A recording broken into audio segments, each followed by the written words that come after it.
Oh, hello, everyone. Hello, hello, hello, hello.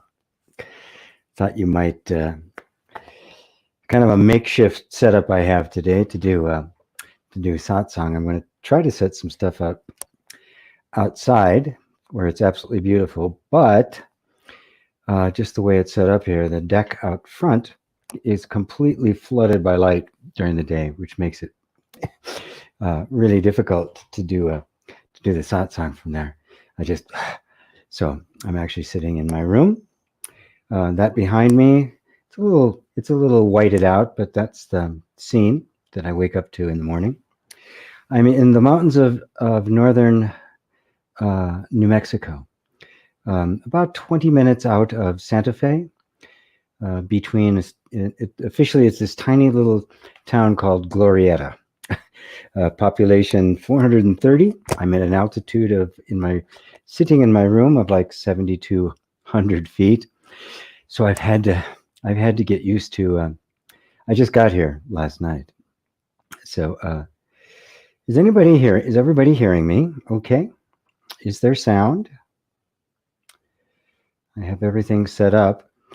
The old faithful that I used this morning died on me. I'm seeing sound here. Can everybody please let me know if you can hear me? Because somebody said no sound, and I want to see if it's me or him. So you just type in the chat if you can hear me. This is good. Okay, cool. So it looks like it's you, John in Ireland. Fantastic. Because I just, if the other side of the little camera here is just all my stuff in boxes and tubs and suitcases, because I just arrived. So good to see you all here. Wonderful, wonderful, wonderful. So I go through here, John. Verbing from Ireland, Lisa. Happy Sunday to you, Lisa. It's also an hour later for me. This is mountain time. Normally I start at 1. I'm now starting at 2 at the same time for you. David and Elaine say hello. Sue, tell us how you got to end up where you are now. How come you're allowed to drive there during lockdown? Good question. Well, I got here. It's a long stream of events, but I've been staying with my son, and decided he sold his house. He really wanted to downsize while he was, working out the stuff, and I decided it was time to not be staying with him. And when I looked around, I didn't want to live in the city. I lived in cities. I lived in New York City, right in the heart of New York City. You can't get more city than that. I lived in suburbs. Didn't want to do that. I really wanted someplace rural. And so I started looking around, and this just kind of leapt out at me. This place and this beautiful, it's an octagon house, and with a 2,000 square foot deck around it on 23 acres. There's no light pollution. You can see the sky. It's quiet as can be. The area for a garden and a greenhouse.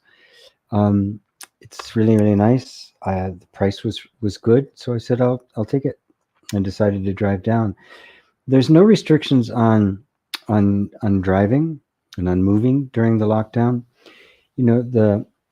All of the stores we have to shop and stuff are all monitored for the number of people that are going to be there and the like.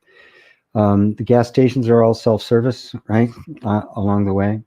One thing that was frustrating is I had hoped driving down on the way down here, there's some really extraordinarily beautiful sites I wanted to see. They're all closed. I couldn't do any of that. So I basically drove straight through in 2 days from Seattle to Santa Fe, New Mexico. And delightful drive, beautiful drive, exquisite drive. Just so anyway, that's how it came about. There's always been something about. I have some friends near here in New Mexico. There's always been a particular energy about New Mexico. When I came here, it was just really quite palpable. It's a deeply spiritual place. Of course, the Native American history is here. The reservations are here. Their culture is very, very evident here. One of my friends, pull it up. One of my friends is a Native American shaman, and I met her teacher that she apprenticed with, who is an elder in the Native American church. So there's a wonderful atmosphere here. So I was kind of drawn to it. And I was looking around. I went to Craigslist. It was the first thing, and it just jumped out at me. And I said, And so here I am, about 3 weeks later. So it feels good here. It feels good here. I woke up this morning and I saw that out my back window. You can get in focus. Get me out of the view. You can see that's the view out of my window. I woke up from the eastern sun. I'm always up before the sun anyway. But so anyway, that's the answer to your question, Sue. Thank you for asking that. Rosario, thank you for your time and help. You're wonderfully welcome. Mary says hi from Niagara Falls. And I would say thank you for being online again from Ava. Hi, Ava. Ava, there's something from me. Here's October Paul, Rob Vickery. So I guess I answered New Mexico. Everybody answered for me. Thank you. My journey was quite uneventful. The carrier I had on top of my car performed marvelously. You know, it's like 85 all the way there, most of the way here. Beautiful, beautiful terrain. I mean, just breathtaking. Pretty much all the way here. Yeah, it's incredible. Anne, hello, Anne. Cheryl, thank you from Pennsylvania. Hi, Cheryl. Hi, Dale and Christine joining together. Hello to the both of you. Nazarene is in Ireland. John says no sound, but it looks like it's you, John. Sue is South Africa. Chris Skills. Hi, Chris. And my first question, GP, how do you deal with persisting thoughts and emotions? I always find myself trying to reason why an event has happened, and it's never ending. But I know in reality there is no cause and effect. Well, you know, that is, as you'd like know a fact, you know, like a history fact, that there is no cause and effect, but you don't know it, and here, right? Now, remember, to the mind, that's an absurd statement. What do you mean there's no cause and effect? Look around. Everything is a cause and effect. But putting that aside, you don't have to get to the root of the spiritual truth that there is no such thing as cause, therefore no cause and effect, in order to understand why you keep finding yourself trying to reason why has an event happened. The only reason you would be trying to know why an event has happened is because you didn't want it to happen. And so the mind's very much like a little child in so many regards. You know, my granddaughter is now at the point where she's asking why about everything, right? And you've been parents, you know, there's a phase in which everything is why. Sometimes it's actual curiosity, because children aren't curious. But sometimes you say, no, you have to do this. Why? And you'll be very reasonable and a good parent, explain why, and why? And they keep asking why, because they don't really want to know the answer. They want a different answer. Instead of saying no, they want you to say yes. So they will keep asking why, because they know that when they'll either wear you out and they'll get a yes, or they'll finally be convinced that it's not going to happen and they'll give up, right? So this thoughts persist. The only reason a thought persists is because it meets with some interest. A thought you don't have any interest in, you pay no attention to. You give it no time. You don't spend 1 second. Thought comes up, your attention is away. But if it comes up and it's like, and it draws you in, right? You just started feeding it. And of course, if you start feeding it, it grows. And if you start getting it a lot, good, nutritious, organic, non-GMO food, it just keeps getting bigger and bigger. And when it starts feeding, it goes to its buddies. Hey, come on over. And more thoughts like it begin to accumulate. So to The only thing worth knowing about it is why am I interested in this? And usually you'll find there's some payoff in it. And it could be just the satisfaction of knowing something. The ego loves to think it knows something, right? Some really subtle or metaphysical tidbit. Right? So you don't have to go all the way to there is no cause and effect in order to lose interest in something, right? If you see that the trend, the tendency of those thoughts and emotions go nowhere, you'll eventually lose interest in them. They'll come up and you go, oh, there's nothing there. And you'll go elsewhere. In the beginning, if it's a strong habit, it's going to keep hooking you. But every time you see it and go, oh, ugh, I don't, that's of no value, and pull your attention away, the next time it won't be as strong. The time after that, it won't be as strong. And eventually it just won't come up because there's no energy drawing it up, right? It's our energy of attention. It's what we're interested in that invokes thoughts and emotions. They don't just come up randomly and hook you. The hook that's there invites them, right? Calls them forth, brings them into existence. When you see that thought or feeling come up and it engages your attention, you know that in there's something about that you want, right? And so there's no end to trying to figure out why something happened. If you're looking for the specific cause and event of this happened, then this happened, this chain, the psychological chain of linear time that we love to engage in. The reason it happened is because there's a residual interest in you, right? And there's a residual interest in you because you do not yet fully know who you are. When you know who you are, all of that will cease.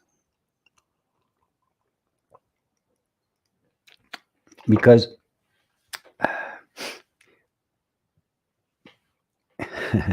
see if you can follow this.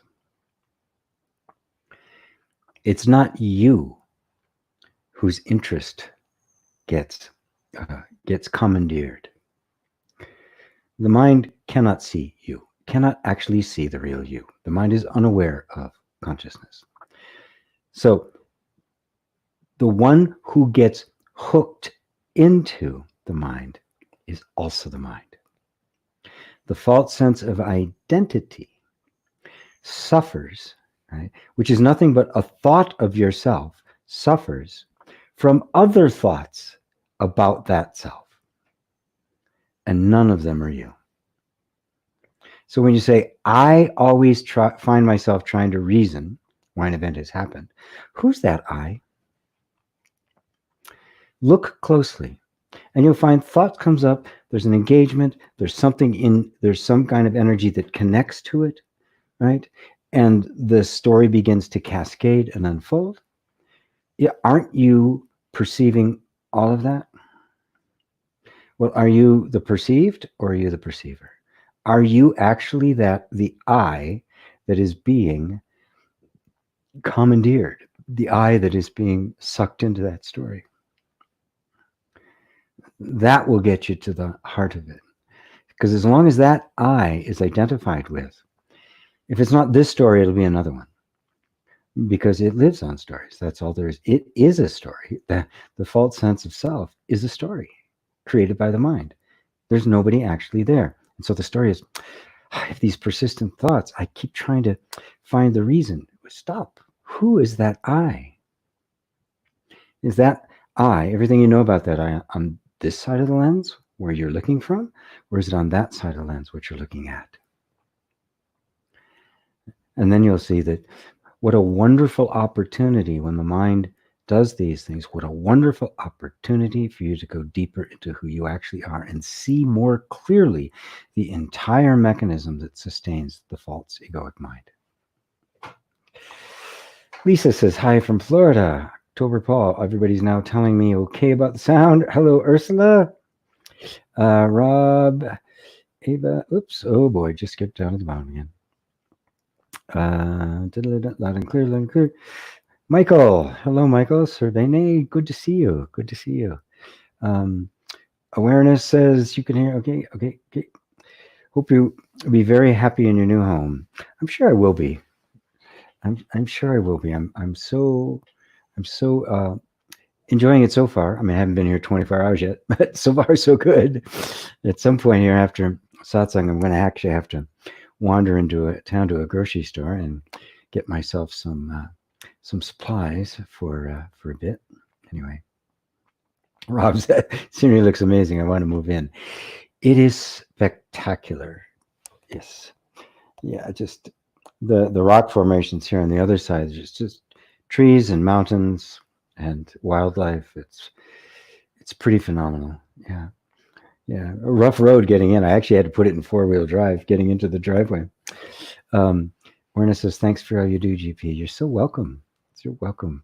Sarah, hello, Sarah. Sun is amazing. Yeah, it really is. Yeah, it really is. It's already warm. It was in the 80s yesterday here. Rob, I want to move in. I'll talk to her about it. It's not my place. I seriously wonder if I'll ever have my own place again. Carl, hello, Carl. Happy new home and new adventures. Thank you. Hi, Jane, UK. Jeff, is empathy real or conditioned to belief? I ask, we sometimes feel heavy and some light with no pattern. Oops, with no little unstable setup I have here. No pattern that I can see. So it must be coming from me.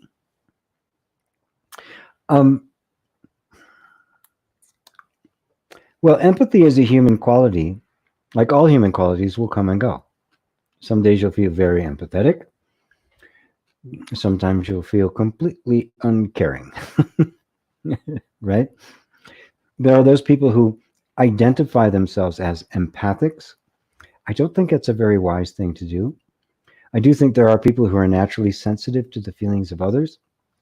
But the moment you place a label on yourself, you inherit more than just the quality that the label is supposed to be pointing to. You inherit all the beliefs about it simultaneously. So even while I call myself publicly a spiritual teacher, believe me, I am not that in my own mind. I wouldn't dream of thinking of myself like that, because that would come with all sorts of overhead. My microphone here is popping out. It comes with all sorts of overhead that I don't want. Some days you will feel heavy, some days you will feel light. But let's be clear, Jeff. Some days there will be heavy feelings. Some days there will be light feelings. Both of which are simply coming and going. Who are you? Do you really care if there's a pattern if they're not you? If they're just modulations happening in consciousness, modulations, just the flow of life. Life has its own destiny, right? So if you're the one that's witnessing that, what difference does it make if some days it feels heavy, some days there's a heavy feeling, some days there's a light feeling? Does it actually affect you? Right? But now, who do I mean by you? If you've identified yourself with somebody who wants to always feel light and thinks there's something wrong with feeling heavy, right? You've put yourself in the fray. You have limited yourself. You have put yourself in this context and you've created a conflict, right? Feeling light. Oh, this is wonderful. Heavenly. I'm really spiritual today. Oh, I'm feeling heavy. I'm not spiritual today. How do I get out of this? You create a conflict.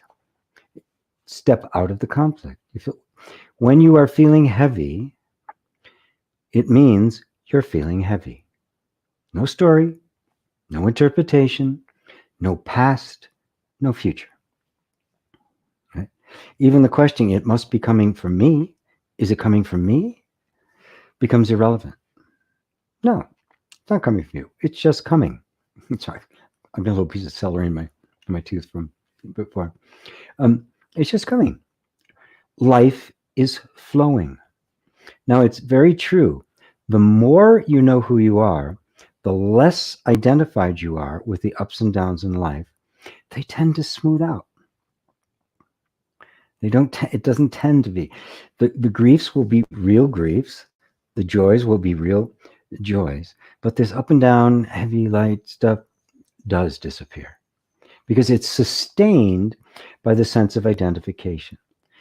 The sense of identification is taking a posture, a position. I like this. I don't like that. It's I can't remember where it came from. It's not in the Tao, but it's in another teacher of that era. And the great way is not difficult for those who have no preference. It's all the same. Heavy, light, up, down. It's all the same. It is the modulations of life, and you don't have life without it. Who are you?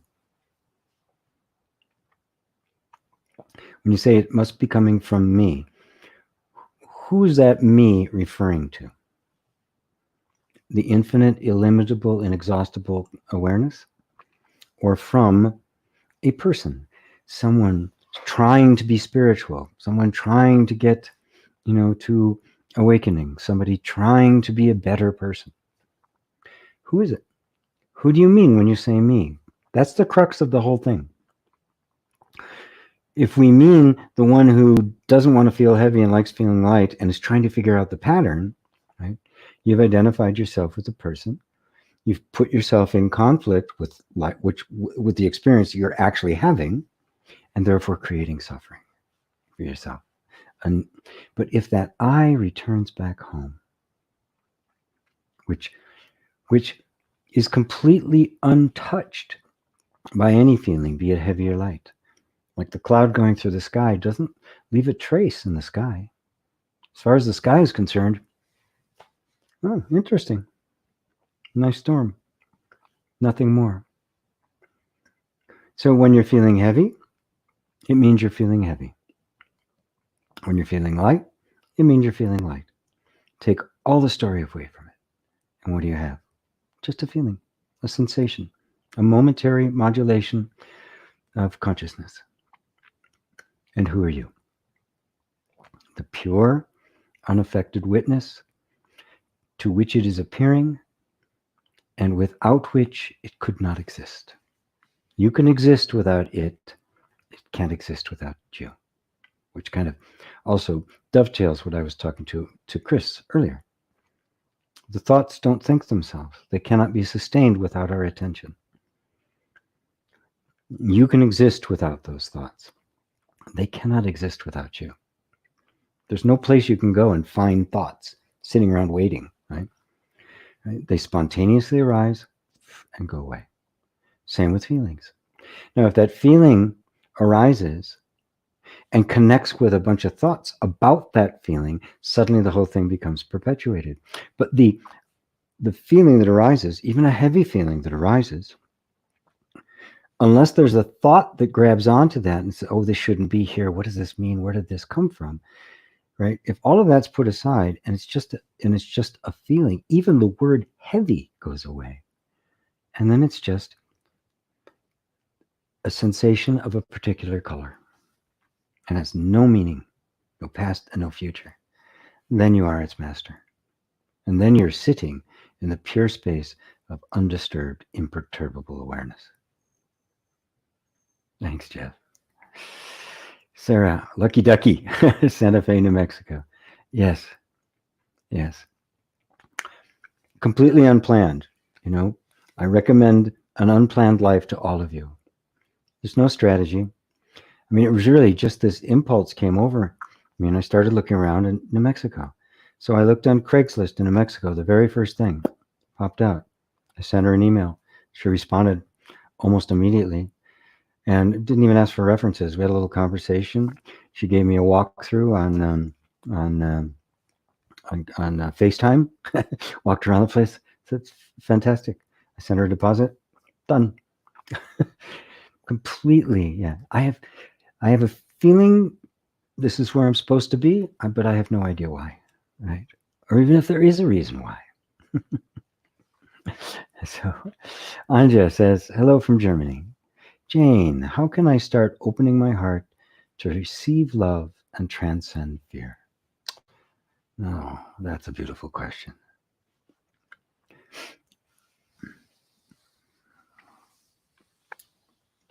Well,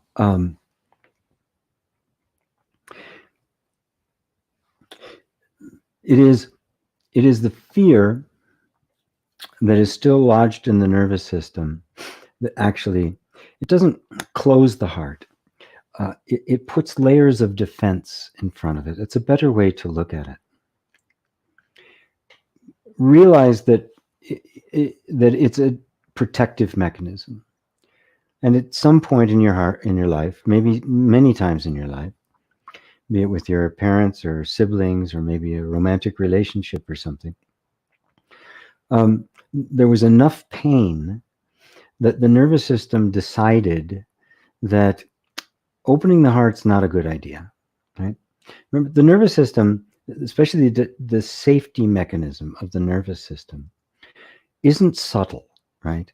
It isn't measured or nuanced. It looks for a strategy that guarantees as best as possible that the pain will not happen again. That means it will cut off everything in order to keep the pain from happening. Of course, part of that cutting off is you simply do not have access to the kinds of joys and intimacy and love that you want. Now, remember, from the point of view of the safety mechanism of the system, it doesn't care about that. It's fulfilled its number one requirement, keep you safe. But like I said before, it's not subtle or nuanced. It's extreme. I mean, it's like the Secret Servicemen and the president. They will do anything to protect, including take a bullet, right? And if they had their way, they'd take the president, they'd wrap him up, they'd throw him in a basement, concrete bunker, feed him, give him an intercom so he can talk to people and give orders, and nobody would be allowed in or out. That would make him completely and totally safe, right? But also no life, nothing to do. You couldn't function from there. This is what happens to us as children, right? And in other traumatic times in our life, and the safety mechanism just takes over, does its job, does it so well, but it won't let anything go beyond that. So it becomes this way of beginning to look behind the fear, right? Oftentimes you get in touch with the fear. Imagine yourself, whatever it is you want to open your heart to, be it an intimate relationship or more, just more camaraderie or just to feel more love, to experience more love coming to you. Imagine that actually happening, and then pay attention to how the body reacts to it. If there's some kind of fear, some kind of recoiling, some kind of constriction that takes place, our tendency is to want to get rid of that. You can't. That's the defense mechanism. So that part that is doing that constricting needs to be convinced that it's safe to open your heart. Now, how do you do that? Well, first thing you do is you become safe by dropping the argument you have with it, trying to get rid of it and push it away. To try to push away that which is protecting you is insane, and the nervous system won't let you do it. But to show the nervous system that it's safe to let go of some of the extreme safety measures it's taken, it's more than happy to do that. It's more than okay. If it sees actually safe, it goes, okay, and begins to drop away. When you turn within and actually embrace that fear, embrace the constriction, say, thank you for taking care of me. What are you protecting me from? you've switched 90 degrees. You've gone from being the adversary to being the ally. It now has, it can say, I've been heard. She got the message. It's about time, right? And the reason it's in that state, either it'll just start to dissolve and you'll find yourself opening up quite effortlessly, or the actual traumatic material will begin to arise that reveals why it's in that state. And that traumatic material can be childhood, it can be an event you were completely unaware of, it can be past lives, it could be, there's no limit as to what it can be. But if you open your heart to it, it will let you open your heart to this, to what you want to open your heart to.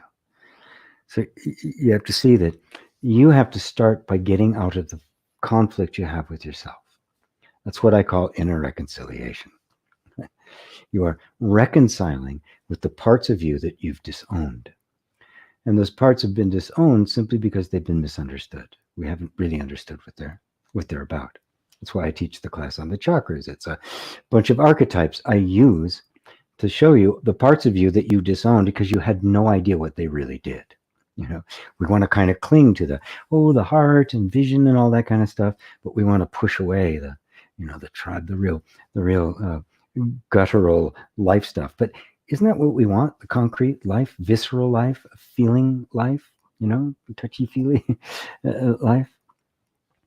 So every untoward feeling you have, or every feeling you feel, where the heart's where you can feel the contraction happening, and you can't open your heart, turn towards that which is constricting it with complete love and acceptance, and watch what happens. You'll be amazed, because that's the problem. If that had happened in the first place, the constriction would never have happened. So you've got to become the safe place for this thing to finally let go, let down its guard, just drop its armor at last. Inner Aesthetics says hi. Hi, GP. Hi, Inner Aesthetics. Good to see you. Good to see you. Which is Tome, right? Is that right? I get so many names. I'm getting real names associated with them, but I think that's right. You go by Tom, but it's yeah. Anyway, Patty D. Hi, Patty. GP, I hope your move went well. It did. Thank you. My question today is that I have a longing to know if I'll be conscious after death. Yes, you will. I don't know how this is possible and what it will be like. Can you guide me? Sure. Sure. Every night you go to sleep and you wake up the next morning, right? It's like that, right?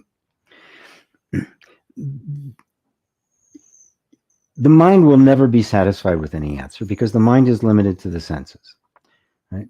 So the mind can say, well, that you didn't exist before birth and you're not going to exist after death. And that's what the strict materialists say. My response is, you can't say that. All you can say is, I don't remember before birth and I don't know after death. That's all you can say. Right? Now, the assumption is that consciousness is a material construct. It's the result of it's the emergent property of the complexity of matter, and therefore is completely dependent upon matter. And when the body dissolves, consciousness ends. Fair enough. It's consistent. And if that's the case, right? Now, I look at that and I say, everything you told me is a product of consciousness. The rock doesn't say that. The star doesn't say that. You say that. Consciousness is saying that. The complete and total realm of experience is consciousness. Without consciousness, there is no experience. So every theory about what happens before death, or before birth and after death, is coming from consciousness. Consciousness is the thread that runs throughout all of it. Now, look at your life. Remember any event of your life. When you were 5 years old, your world looked one way. 10 years later, You were in a completely different world, weren't you? We think it's the same one. There's this Earth out there. Smooji likes to say there's one Earth, there's 8 billion worlds. It was a different world, right? When you're 10, when you're 15, when you're 25, when you're 30, right? Completely different worlds. You were having completely different experiences. But really look at all of those times. Wasn't there something there having the experience that feels exactly the same now as it did then? The experiencing itself, that is the consciousness that was having the experience. Can't you just see from your own experience, that didn't change? The experience constantly, but the experiencing, not one bit. Have you not always perpetually referred to yourself as I? That sense of I, right? Has that ever changed? It's been conscious from the get-go. What it's been conscious of has shifted enormously. What you experience in the womb, because of the limits of the mechanism of experience, is different, is completely different than what you experience at 68 years old. Yet the mode, the vehicle of experiencing, I don't feel any different. Neither do you. I still call myself I. When I look at that and the nature of consciousness and the nature of experience and the nature of thought and the nature of everything that's going on, every theory about life, it to me seems absolutely self-evident that this life was simply an experience among many experiences that I, consciousness, have had. We call them reincarnation and past lives, but the reality is they're just consciousness has been absolutely consistent the entire time, and lives have come and gone, just like dreams at night come and go. In the dream during the day, this dream during the day will come and go. And it's constantly changing. At one point, it'll change and this will all disappear and something else will pop up. What's the same? To explore that really directly, your actual experience of consciousness, you'll conclude without a shadow of a doubt, I was here before this body started and I will be here after it ends. Based on your direct experience, that is knowing consciousness, but knowing consciousness not as some object you're looking at, but as yourself, because you are that consciousness. So you know yourself, and knowing yourself as consciousness, not as something that is conscious of something, right? As, like consciousness as an attribute, but consciousness itself. It'll be just, oh, of course, there is no death. Stuff just changes. Death doesn't exist. Neither does birth. Not for consciousness. Things come and go out of existence. Some things very fast, like a thought. You can't even measure it. It comes and goes so fast. Other things, a little slower, like the cells of the body. A year, 2 days, 15 years. They come and go much quicker. But you, the one who is aware of it, are you coming and going? And if you can look at your entire life and see that it wasn't, not once did it come and not once did it go, you just go, it's obvious. It's always been here. It will never go because it never came. It just is. And that's the end of the fear of death, or even the curiosity about what's after death. I can't, what exactly will you experience? As I look at it now through my own intuition and exploration, and also what I've read about the Buddhist view of what happens, that at first there's just this sense that oh, I'm not dead, I'm still here, but this experience has passed away. A recognition is what it was, that it was life.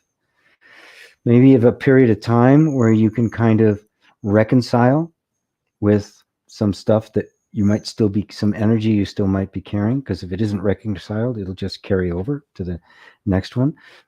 Another level of existence that's much more subtle than the the existence of a form and a body, still viewed by consciousness. They call it the repository consciousness in Buddhism. They call it vasanas in Hindu. But just kind of, you'll still be aware of various kinds of energy patterns that have flowed through this life. There's an opportunity there to actually deepen your sense of awareness, maybe even wake up. And then for some, something new happens. I can't even say what it is. For others, that drive to be a form is so strong, right? It's uncomfortable to not have a body, right? At first, it feels very freeing, and then it's like, so a bit overwhelmed without the preparation. You're kind of a bit overwhelmed with the whole thing, and eventually you find yourself kind of falling back into that desire to be someone, and before you know it, the life process starts over again. But you don't lose anything from that. There's a forgetfulness that takes place, just like you forgot other lives, right? Mercifully, Jesus. It's hard enough dealing with this one. Imagine if you had, oh, no, thank you. But you don't even have to deal with the specifics. There's certain kinds of very subtle energy patterns, and you become increasingly sensitive to them. So does that help you, Patty D? Is that, it's a kind of thing you have to explore. I can't intellectually, I mean, I'm pointed you where to look for yourself. And to come to that felt conclusion, right? Not an intellectual conclusion, but a felt conclusion that, no, I don't end. The I does not end. Without the I, there's no universe, right? It's this notion that the universe existed outside of our conception of it, but nobody would be there to know that. It's an absurd thought. The universe exists because there is consciousness. Consciousness is primary. And there are several of even the materialistic scientists that have become to realize that consciousness is qualitatively different than anything. It couldn't possibly arise from matter. And looking for consciousness in the body is like looking for the singer in the radio. They're not there. Linus says, hey, G. Hey, Linus. This is a new seat, a new chair that she actually had some furniture. I'm going to get a cushion because it's very uncomfortable. This chair is very, very uncomfortable. You can still hear me because I still have the headset on. Hopefully when I move. Oh my God, that's why. Oops. Oh, that's better. The springs, it's one of those chairs with springs in it, and springs have gotten so loose, it's just this piece of metal. So let me make sure the mic is still pointing to the right place, and it is. You can all still hear me good. I have been trying to save up my pennies to get an audio interface because my sound has been problematic for a while. So I know which one I want. It really lends itself to these kinds of settings. So hopefully those donations have been coming in, and I'm really appreciative of it. So that may be the next thing after this, because I had to buy a new computer because it completely crashed. I didn't have one to do these, so I was forced to buy it, and fortunately I could cover it because of you guys. So I really do appreciate it. So Cheryl says, when I meditate, I try to sit very still, but is it okay to scratch an itch or move if needed? Some teachers say ignore itches, discomfort, etc. I am not of the strict school. If you just say don't move, and I did some Rinzai Zen is very much like that. You get a whack if you move, and you just kind of, without the proper preparation, I find that does more harm than good. Of course, scratch an itch. If you need to move, if you're in pain, move. If your leg falls asleep, move. Stand up, right? Stretch. right? You're that kind of emphasis on technique actually detracts from it. The whole reason about not moving is that if you decide you want to move the minimum amount, you begin to become sensitive to when the body's actually hurting or needs to move, and when the mind is using it as a way of distracting you, and you become sensitive. If the mind is using it as a way of distracting you, right? Good. It means you've noticed it, right? There's nothing you need to do about it, mind you, right? Except to notice, that's the mind. And I've done that where I've sat there for a while and found that the discomfort I was feeling in my body actually disappeared, right? My attention wasn't there anymore. It was really focused on what I wanted to focus on. And then it went away. But I can't sit in those positions, in the traditional positions. My body just doesn't do it. It never has. Even when I was young and limber, it just doesn't do it. So I have like a big pile of cushions. I don't even meditate in a cushion. I'll sit in a chair. I'll stand. I'll be doing, I'll be walking around. But I've been doing it for a very long time. For me, meditation is about focusing attention inward. Like the meditations I try to do every morning, 4 or 5 times a week. And I started again this morning. The meditation I do, its whole purpose is to bring your attention completely away from identification with or engagement with anything other than you. In the process of doing that, if you notice a sensation in the body, you notice this sensation in the body, right? And you don't engage with it. Now, if it's pain, the body needs something. Move, shift, right? Lay down, stretch, stand up, do what you need, do whatever you need to do. But you can do that simultaneously, right? While your attention continues to be withdrawn inward, because what we're trying to do is to be completely immersed in that which is aware of the body, which isn't really concerned about what the body does. Now, if it's constantly drawing your attention, you must get into a position where it's comfortable. Otherwise, you can find yourself fighting with it, and that doesn't help at all, right? But even if you are in pain, or even if you've got some kind of physical illness, or you've got a cold or something, right? You can look at it and not engage in it. The whole point of meditation is to finally come to know yourself as you are.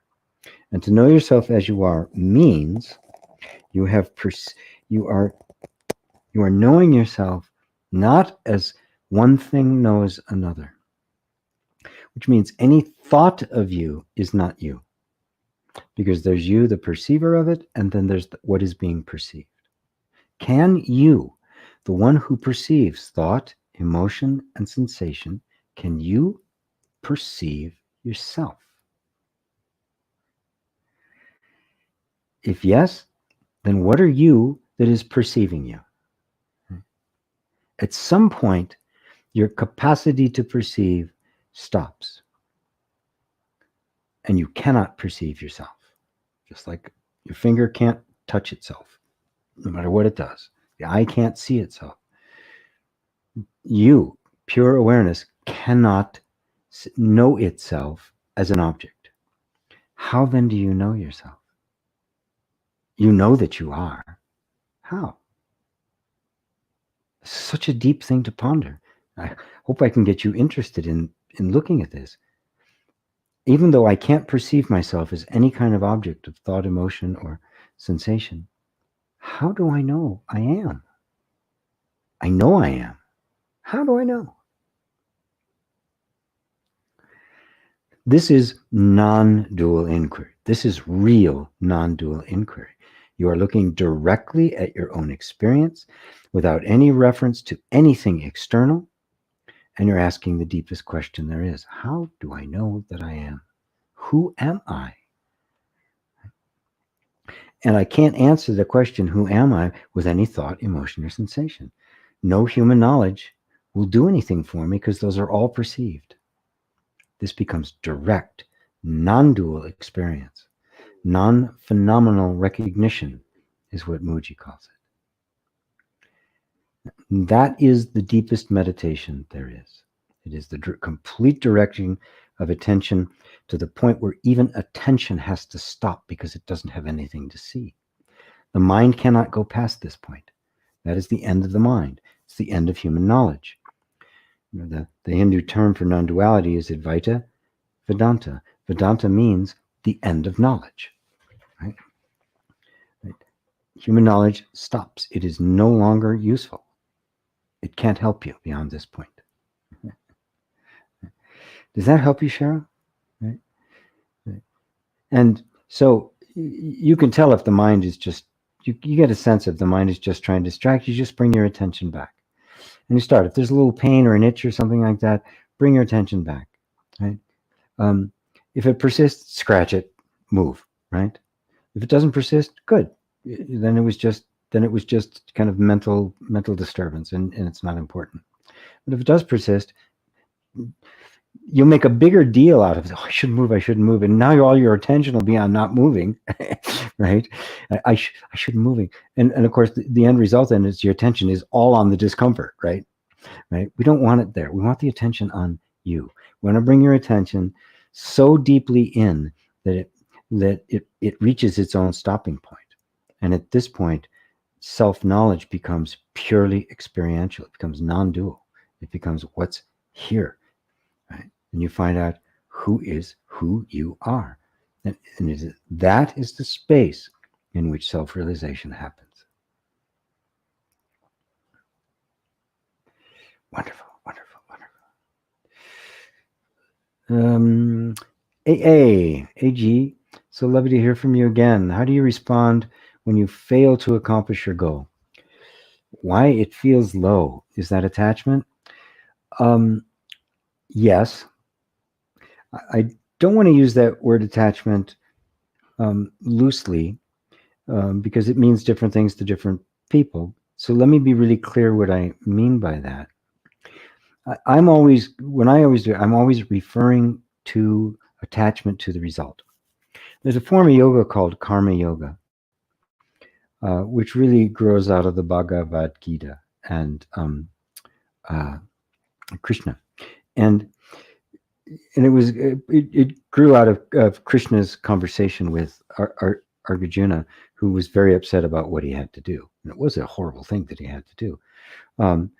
And it was to do your service, to do your work. It's not seva yoga. It's not a life of service. It's whatever you do without attachment to the results.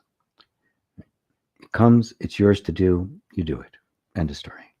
You don't have attachment to the results. That is, your happiness doesn't depend on whether those results happen or not. Right? That's freedom, isn't it? That liberates happiness from conditions and gives you access to unconditional, permanent, unfailing happiness, contentment. Because it doesn't matter whether it happens or not.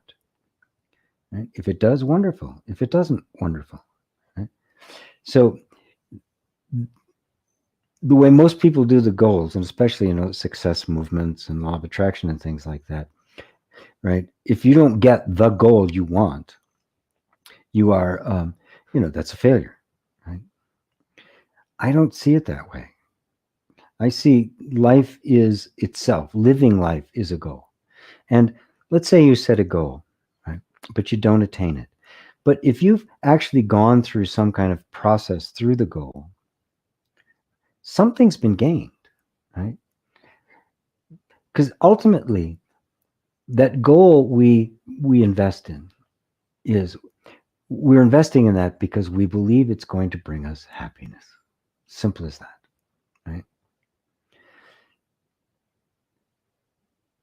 So if every moment I am looking for the happiness and joy of this moment, then I'm living that goal. Right? I am creating the energy out of which a particular form would manifest. You know, they say you can't make a happy life, you get a happy future out of a miserable present. You have to, if you want a happy future, you happy now, right?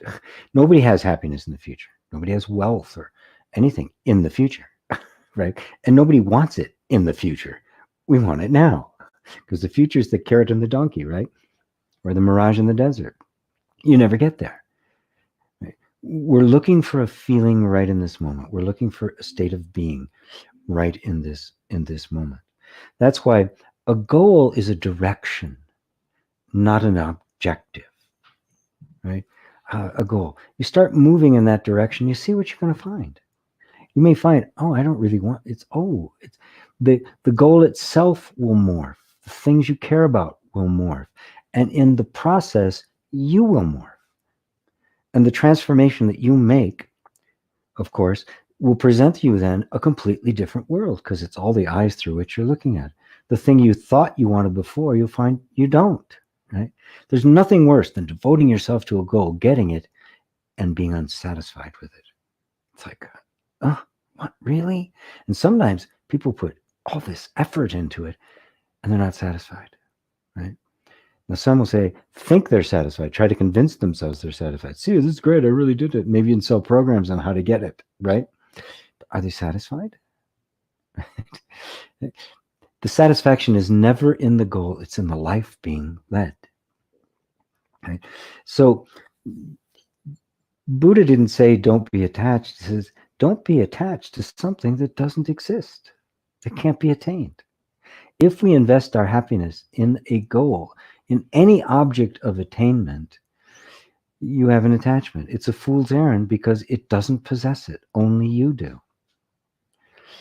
But if the goal becomes a means of expression, a greater opportunity, then it's got a lightness about it, right? If I attain it, gee, that's really wonderful. If I don't, I'm fine, because it's me. It's all in me. It's me I'm looking for. What's the ultimate goal? Me. To know myself as I really am. To be full. To be completely fulfilled. Right? And it is the biggest mistake. It is the biggest delusion of humanity that thinks that somehow fulfillment can come from what you attain. It can't. It can only come from you. I don't care what you attain. There's no satisfaction in the thing. Cars don't know satisfaction. Money doesn't have happiness. There's no such thing as happy money, right? So you can't get money and get happiness because it doesn't have it, right? You get money, you feel happy because you projected your happiness onto the money. So who had the happiness all along? You did. When you liberate happiness from the objects of achievement, you will be completely free. The objects of the achievement will still be there, but they won't own you anymore. They won't enslave you and they won't cause suffering, because you'll be you. You'll find that you are what you have been looking for the entire time. What you are looking for is where you are looking from. You are the goal. How's that, AA?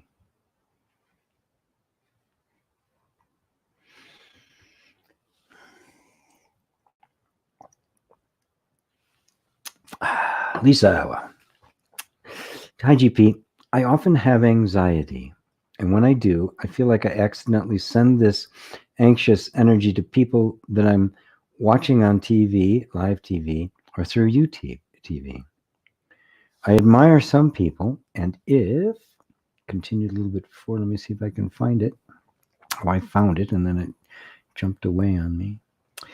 Where'd you go? Watch their videos on YouTube or TV while I'm experiencing strong anxiety. I feel like I accidentally transfer or send this energy. Do you think this can happen?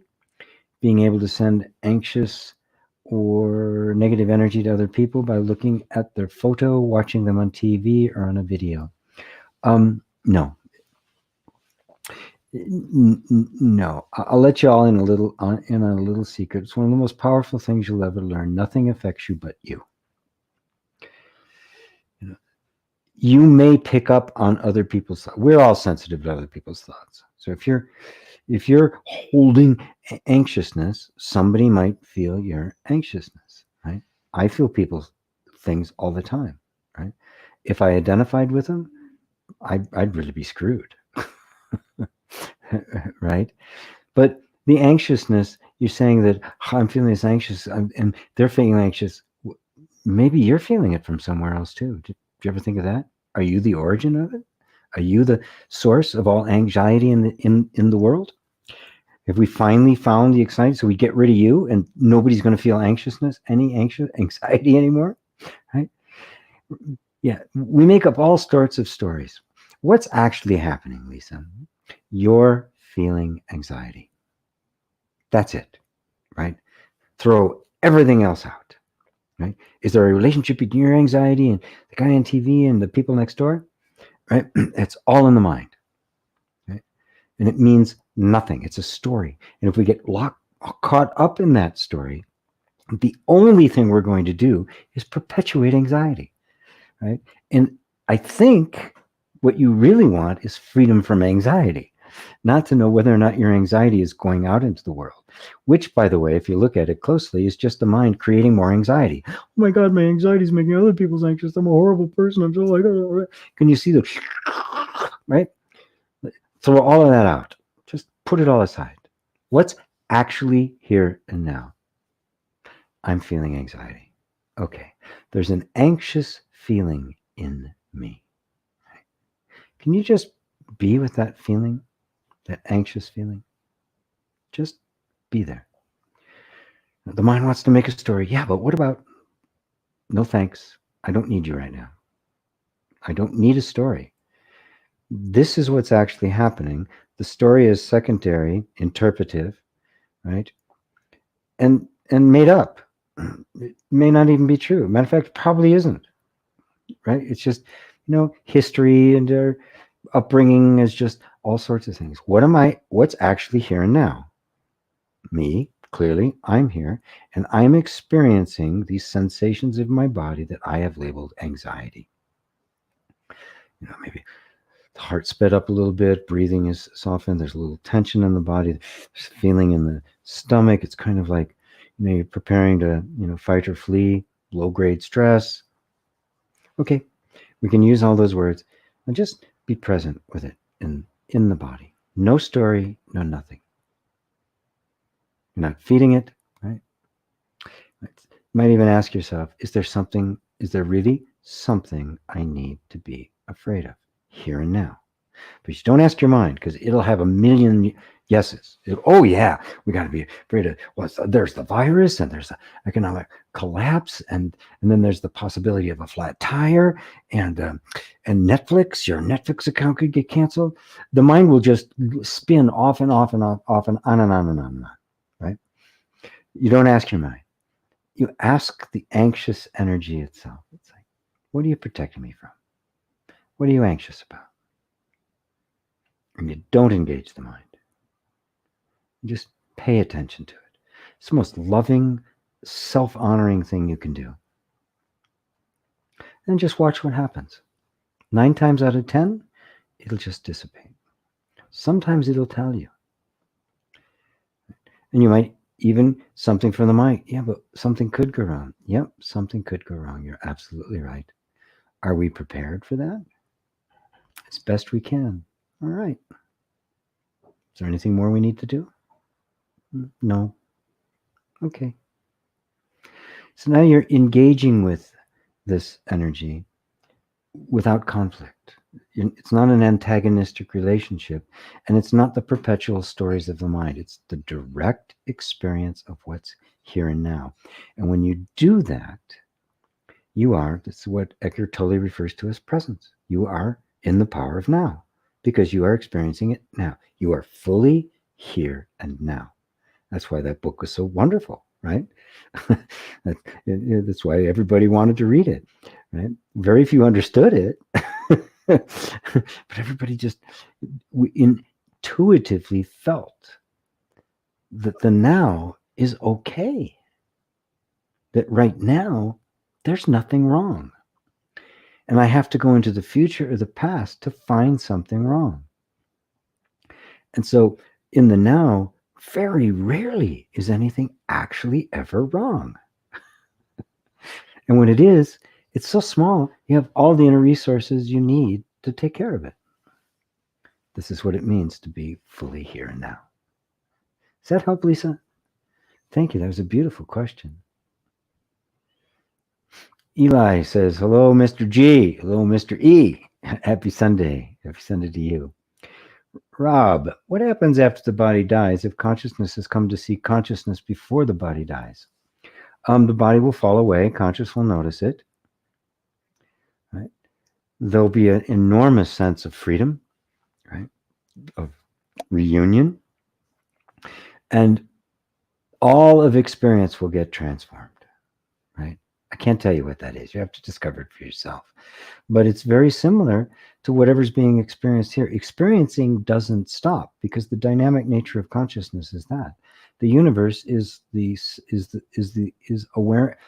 self-image of awareness.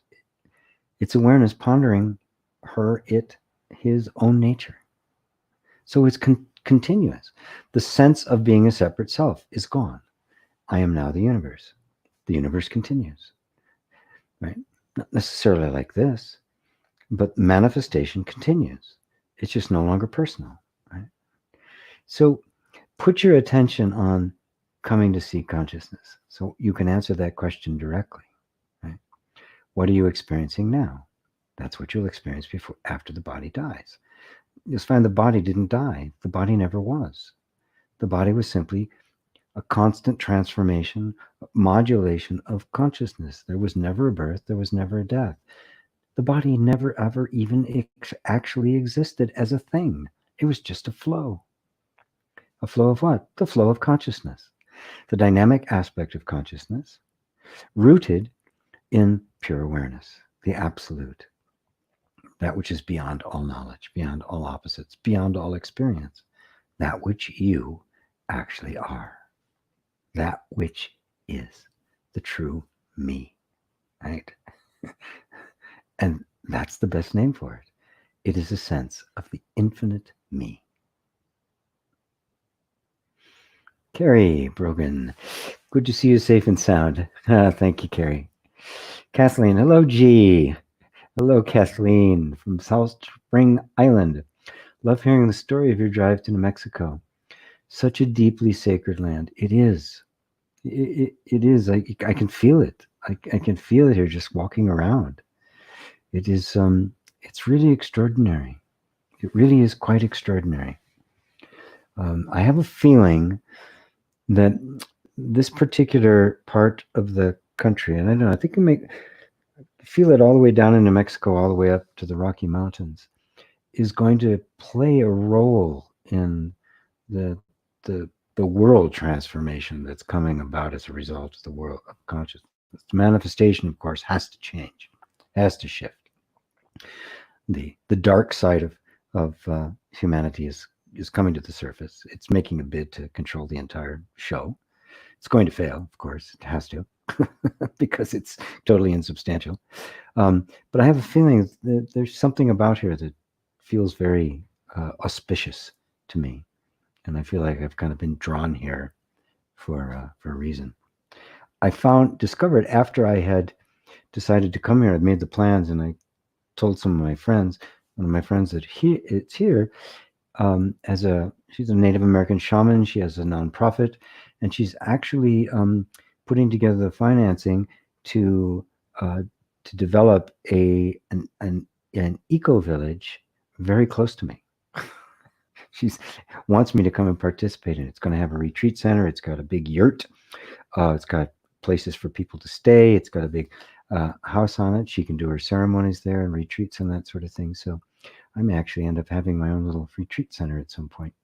Well, not be mine, but I don't actually care about owning anything. Nobody really owns anything. The Native Americans understood that. You don't own the land. You don't own anything. right? Maybe a blanket and a horse or something, right? Of course, for them and a wife or a husband, you can own a husband. But yeah, this idea of ownership is so silly. It's such an illusion.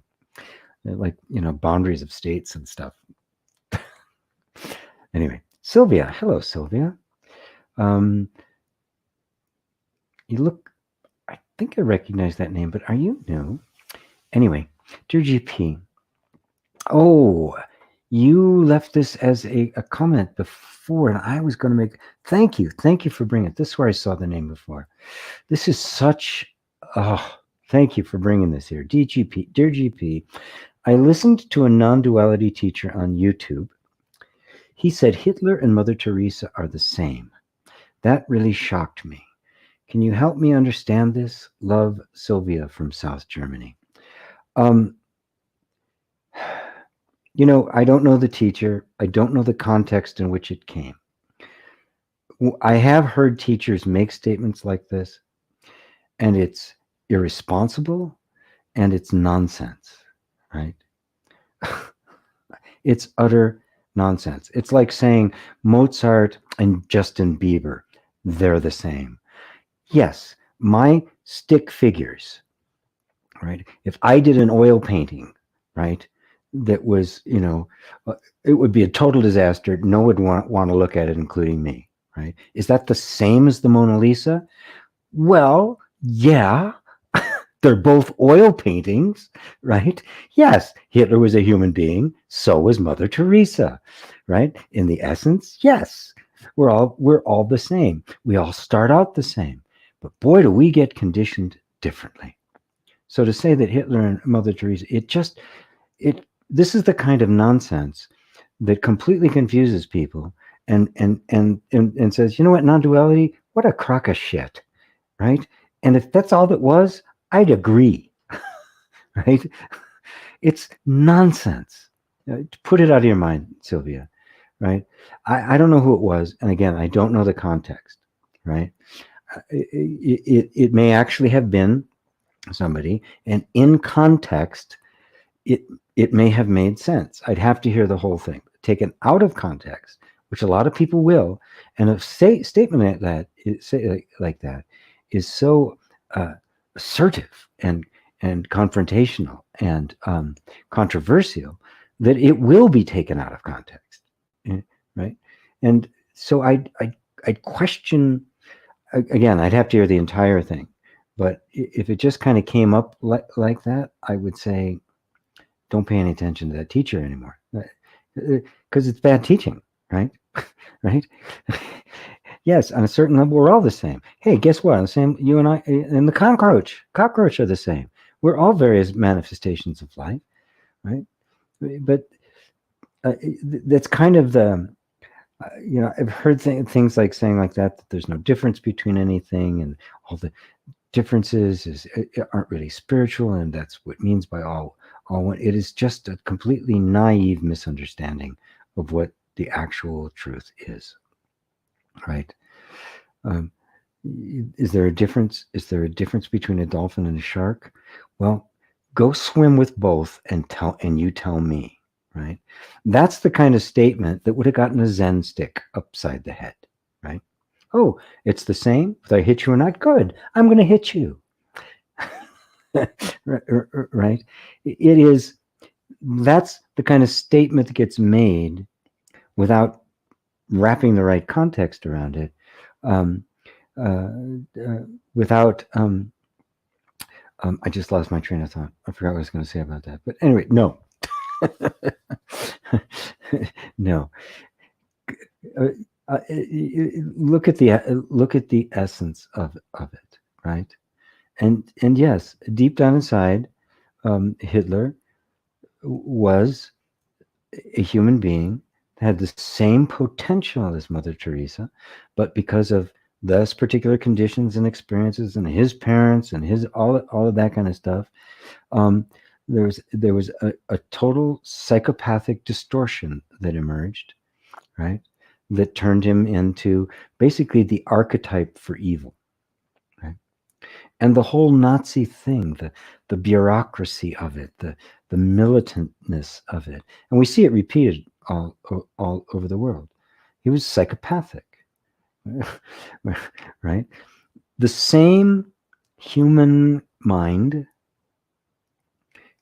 any human mind, any one of us living the same life would have ended up similarly.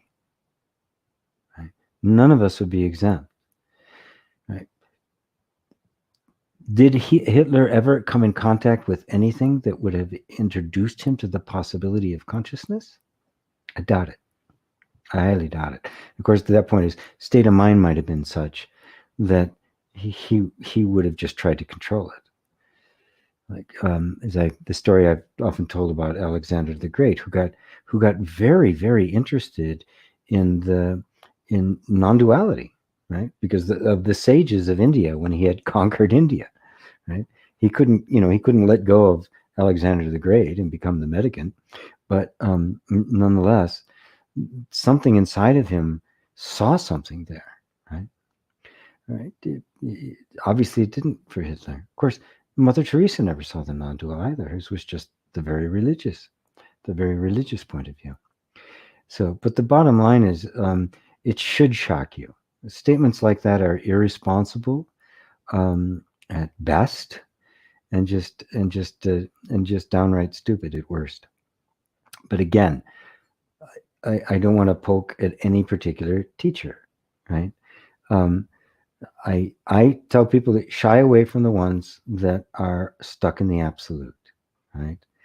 But and please don't put into the chat who the teacher is. If you want to just tell me personally and ask my opinion, I might, right?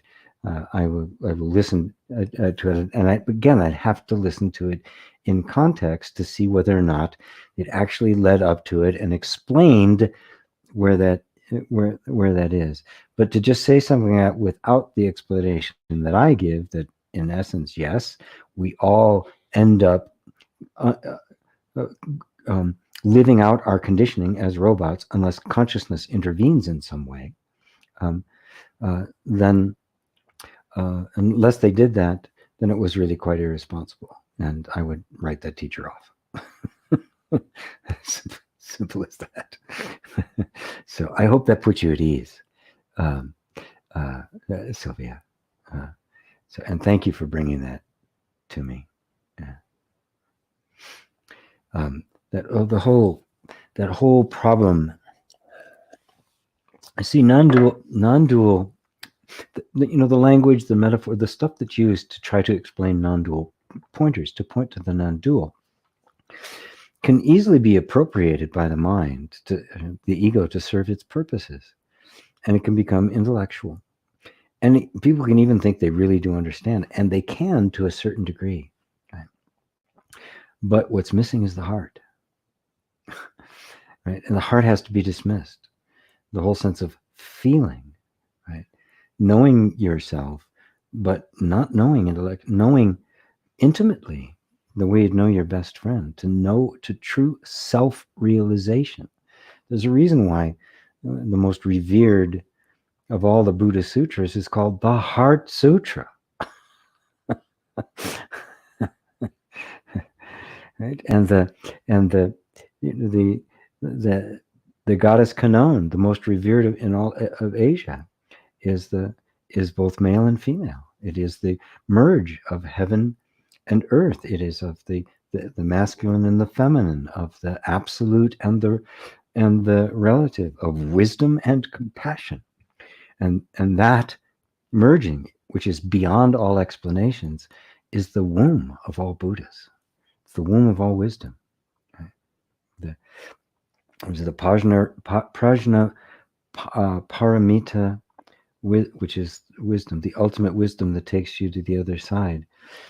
All Buddhas have taken refuge in the prajna paramita. All Buddhas have taken refuge. That's what that says in the Heart Sutra. And this is the wisdom that true non-duality is pointing you towards. It can't tell you it. It has to point you. Why? Because it's you. The ultimate discovery is it's you. It's not something you come to know. You find out you and it are the same. That's why it's non-dual. Thank you for bringing that, Sylvia. Gunnar, thank you for very good teaching. You're very welcome, Gunnar. Thank you for listening. Can't be much of a teacher if there's nobody to talk to. And I don't talk to myself, at least not about this. I do talk to myself, but not about this. Patty, is the I or me I feel consciousness or an illusion? The one you feel is you. Oh, yeah. Oh, yeah. Right. If we're talking about just emotional states that come and go, no, that's not you. That's clearly, you are aware of those.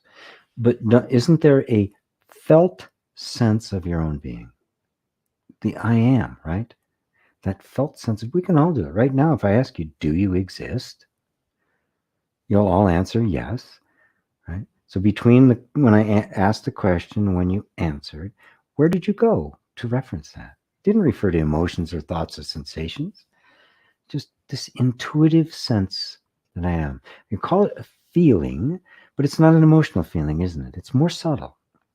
There isn't really a word for it. It's a sense. It's an intuition. But it is definitely felt. It is not thought. It is felt. Which is why the non-duality that's all in the head that I reject. It's felt. Right? I feel I am. That's a knowingness that is not head knowing. I know that I am. Well, how do you know? Right? What are you referring to? That's the space that meditation, at least as I do it, points you to. Right? That place that is, you just know. I know I exist. Nobody has to tell me. I didn't, get up in the morning and check. I didn't go to my phone and check the app to see if I exist. Right? Oh, existing? Oh, check here and check. Yes, the answer comes back, right? From Bill Gates. Yes, you exist, but I got to vaccinate you. No, sorry. Don't listen to that guy. Don't listen to that guy. He's pathological. Anyway.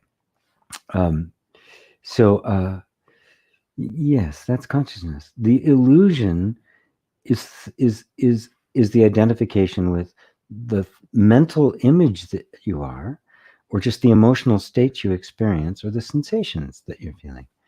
But none of those, if I'm sensing this right, and I think I'm sensing your energy here, none of those are what you're referring to. You're referring to that sense of existence, the sense I am. That is the deepest experience you can have. Beyond that, there is one more step. But this sense I am is what is meant. I am. This is what people call God. This is the creator of the universe. That sense I am. It's not personal. That's why the experience Moses had was so extraordinary, and why it created it defined his people. It made all sorts of miraculous events that are still celebrated. It continued. Out of that tradition came Christ. His experience was the I am, that very same sense I am. He got interested in it because of his own discontent, the burning bush. That's what it represents, the discontent. And the discontent with what? The distaste for life. It had the best life it had to offer. He was raised as the son of a pharaoh. I mean, the wealth of the pharaohs has only been equaled these days by Bill Gates and Warren Buffett and Jeff Bezos and the like, right? And so he had everything. And there was this burning discontent inside. He lost it all, right? Right. He got a whole new sense of identity when he found out what his heritage really was. He'd killed somebody, right? And so there's this burning discontent. And in the middle of that burning discontent, he hears a voice. And that voice says, take off your shoes. You're standing on holy ground. And he gets intensely interested in it, just all of his focus. And that voice then showed him disease was an illusion, got a disease, disappeared. He threw down a stick, it became a serpent. His whole view of reality shifted. And then that voice revealed who it was. He said, who are you? Who sent me? I am that I am. Moses, the sense I am, the very same sense you're feeling, Patty, is that I am. I am that I am. Boom. Moses woke up. I am the I am. Not a I am, the I am. From that point on, he became the deliverer to find his people until he was supplanted by Christ, which was the fulfillment of all the law, which is a whole other story. But that's what it represents, right? So this is no small deal. And there's only one step beyond that, and that's the absolute. Because there's something even more subtle, aware of the sense I am, and that is the imperceivable. That is you. I just kind of go, it just completely absorbs me.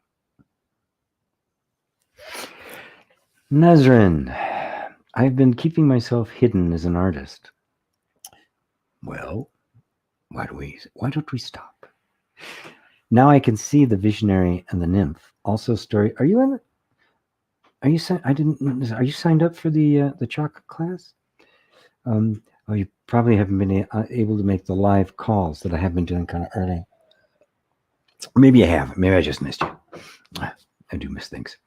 Also, storyteller and creator are in conflict with another within me. Now, the creator, let me finish. I'm looking for comfort and safety. This realization made me feel sadness. I'm just being with that feeling now. Thanks, G. The creator isn't really in comfort. And when I say the creator, folks, I mean the capacity of consciousness to manifest a universe, right?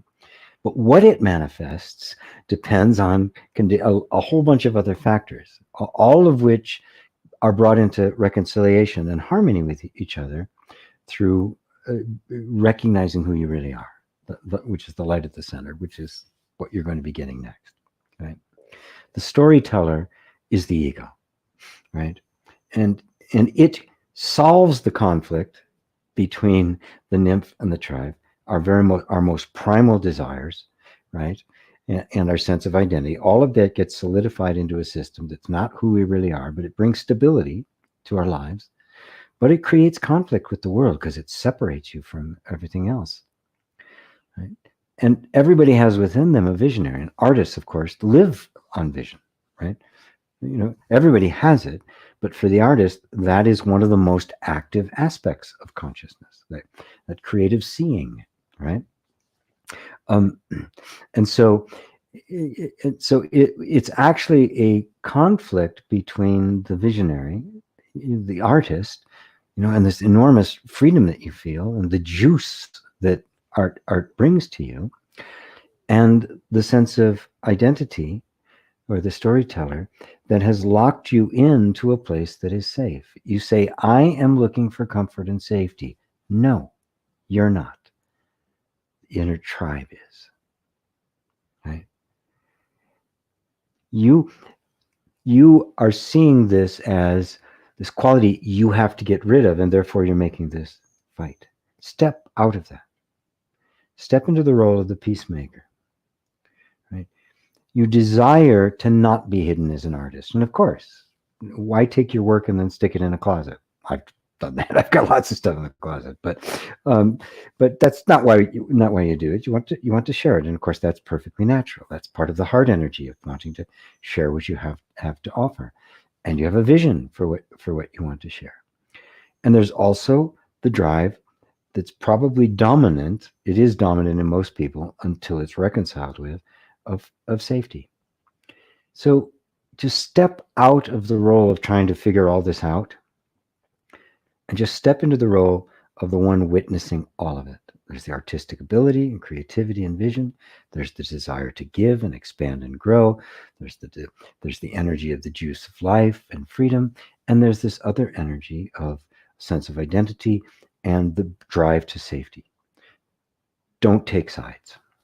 Be present with all of those different aspects of consciousness. Just be present with it without taking sides. That's the energy of the peacemaker, right? And you'll find yourself being drawn in to kind of take a posture.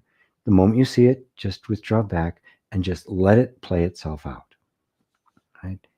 Don't try to fix it. Don't try to solve it. You don't have to.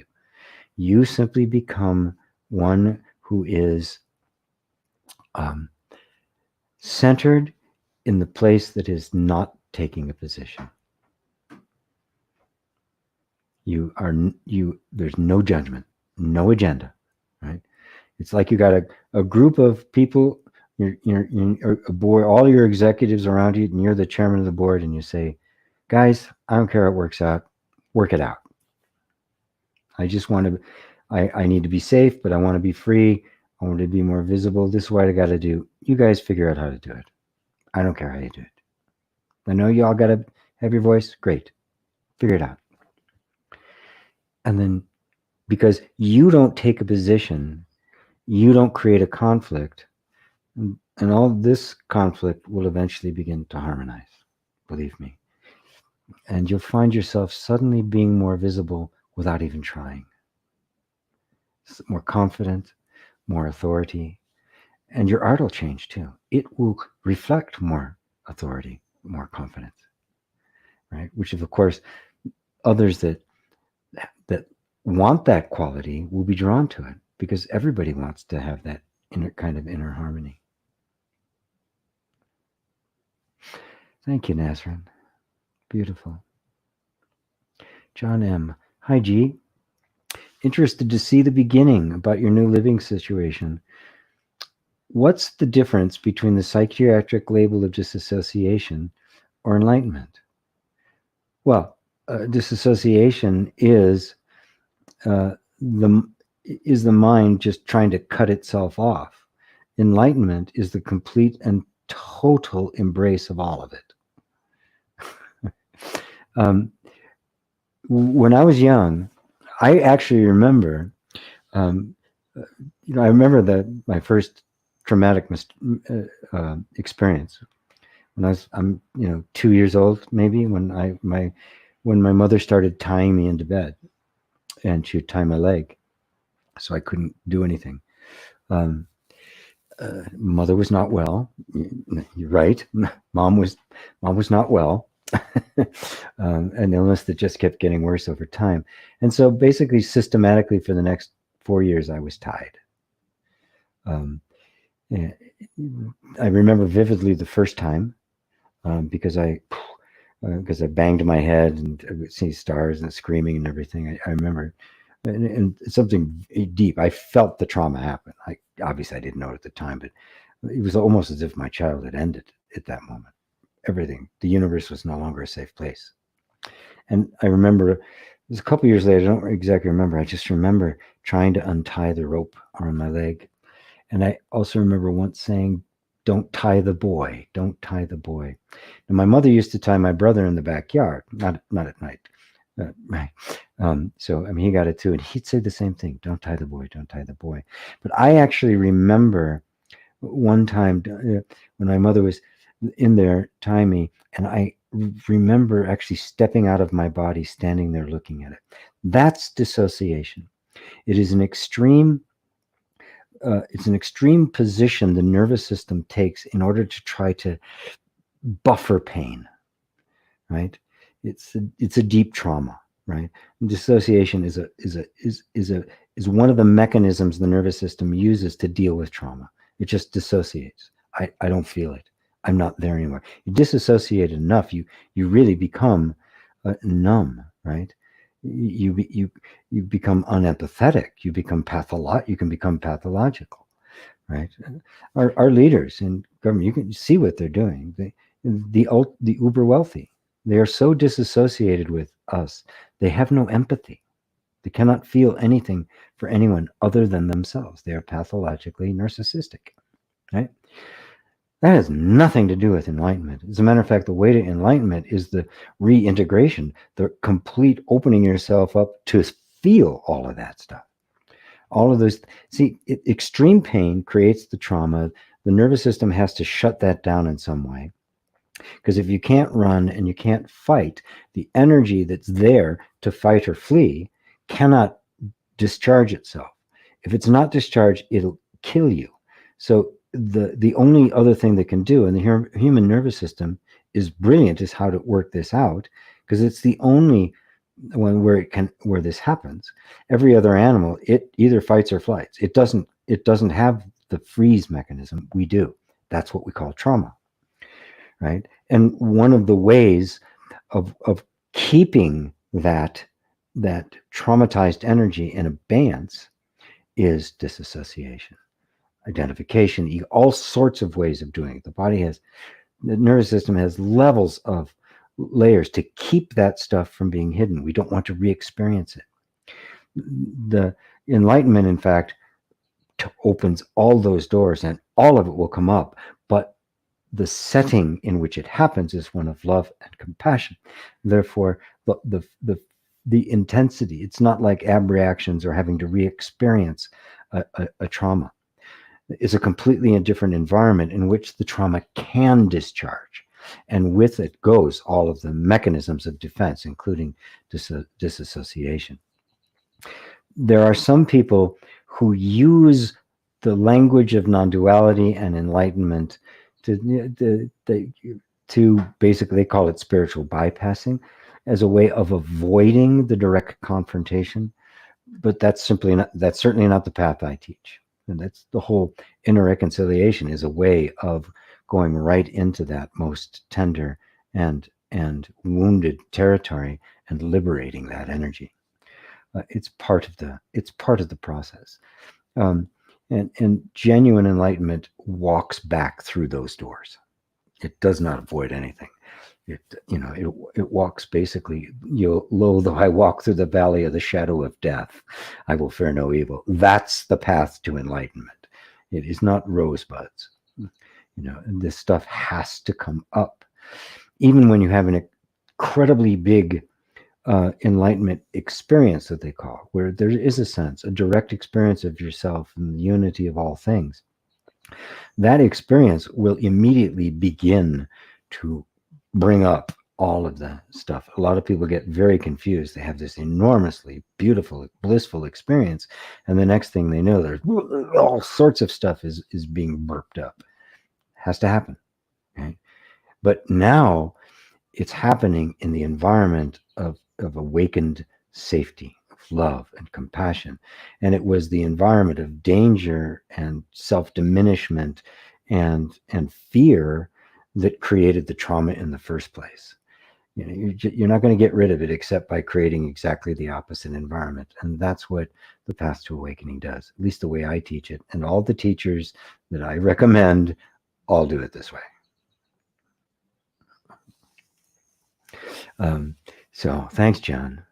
Beautiful, beautiful question. And very important to see the difference. Understand both. Jeff says, yes, thanks. Got it. Wonderful. Oh, LOL. John M., your answer to Jane's awesome question, love, fear, was amazing. Oh, thank you. Thank you. Excellent. October Paul, is the only purpose of life to wake up from the illusion? Yes. What else is worth doing? Right? Once a waking up from the illusion has taken place, you see the only purpose of life is to live. It then becomes the expression of awakening, right? Prior to that, the purpose is to wake your ass up. Once it's woken, then the purpose is to manifest that awakening as this, right? As completely unexpected events, like moving 1,500 miles away, having no idea you were going to do it, with everything you own in a car, by the way. I mean, total. So, yeah, it's I don't need to elaborate on that. What else is worthwhile to life other than waking up from illusions and knowing who you really are? I can't think of anything that compares. I know who I am. Wow. The end of the search. Call off the search. Because all the rest of life, what we're really seeking is to know ourselves as we really are and to know permanent contentment. That's it. That's what we're doing. Everything else that we do in life, all of their purposes, are just an illusion, right? They're the mistake that thinks that something else is going to give me what I already have. Self-realization is the point. And to that end, life will be constantly bringing you experiences to bring that about. If you don't realize that that's the purpose, you could get very irritated with life because it's not giving you all the things you want, right? Because all the things you want, you think are going to bring you happiness. And what life keeps doing is bringing you what will really bring you happiness. Although if you don't recognize it, you think life really sucks. Boy, it just doesn't, it's not fair. It's always fair and it never sucks. To the ego, that's different. Yes, it doesn't like it. But when you really realize what it is and what it's doing, you fall on your knees in gratitude. David Maloney. Hello, David. Hey, G. How would you say you've changed as a teacher over the years? Any big shifts?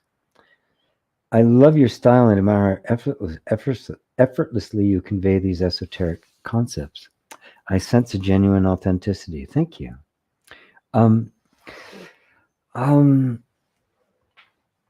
Change of emphasis over the years. There's been a change of emphasis. There's just been a deepening of the message, the deepening of my own understanding, the deepening of what awakening means. It's almost as if the awakening is like continues to unfold, and you find that you've always actually been awake. You've never not been, right? You didn't recognize it as such. The awakening has always been here. And I think the biggest shift comes about. The biggest shift is recognizing that the ultimate absolute truth you've been seeking is yourself. It's the me, this me, the one that's listening to me right now, but without mixing it up with anything else. Taking out all ideas of it and everything till there's absolutely nothing left but you. And you find that you is just you, right? It's not even a sense of I am. You just are, not as anything. You just are. That's the deeper meaning of awareness. You are existence itself. In terms of the style by which I've taught it, in the later years, it's been an increasing emphasis on this who you are, of trying to being, for a long time there it was, I keep putting my foot on this and it's very unstable. For a long time it was inner reconciliation, which still serves a big part of the whole thing. And it's still a focus of those of you who know Evan, who was my senior teacher, and he's kind of doing his own thing now all around inner reconciliation. He's great at it. And for me, this wanting to focus, especially as I get older, focus as much as I can on bringing you all as quickly as I possibly can to that ultimate recognition of who you are. And in the process, I still, things come up, how do you work through stuff in the nervous system when it comes up? I've got all that covered. I've got over 100 hours of video on inner reconciliation at 3 different levels, and it's very valuable. Cover manifestation and health and healing and all of that kind of stuff. So it still is valuable. So I've already done that, right? So that's there. I don't need to focus. So I focus on what the end goal is, what the point of it all is, the real reason all of this is here. And so I just increasingly go after that, and because I didn't come to it through the heady new Advaita, like the person who asked me the question before, Hitler and Mother Teresa being the same. I didn't come from that. I came from a more metaphysical point of view, with an emphasis on healing, right? A lot about the heart and So when I got into where I began to really understand the non-dual thing, it was the non-dual teachers like Muji, Nisargadatta, Ramana, and Zen, which is all about the flow between the heart and mind. And that's why it's effortless, because it comes from, it isn't intellect. The intellect is used, and the intellect is very precise. And I've always had a gift for words. So that's, it was just, and a soothing voice, right? So it helped, right? It kind of fit the role I had to play. But there's a beautiful statement. It's one of my favorite statements from Nisargadatta that really nails it when you're talking about the true non-dual teaching. And he says, to know that you are nothing is wisdom. And that's the side that, Hitler and Mother Teresa, that's where they come from. They know that they're nothing. To know that you are nothing is wisdom. To know that you are everything is love, which they don't have. And then he says, between these two, my life flows. That's me. I just flow between the two, between the precision of non-dual inquiry and just the open-hearted love and acceptance of anybody wherever they happen to be. That's it. I don't actually have a teaching, right? That is the teaching that happens, and that's why it works. That's why it's effortless. That's why it feels authentic. It's not lopsided. And that's why people feel it, and not just think it. It's not just engaging the mind, it's engaging all of you. And that's why it works. And it's a blessing. It's a total blessing. So I hope that answers it for you, Dave. Thank you for asking about that. Yeah. And you're lucky, because normally I won't talk about myself. After this, I'm not really all that interesting. Trurelius, hello, GP, blessings. What is the purpose of our lives? Oh, is the experience of life. Is there one?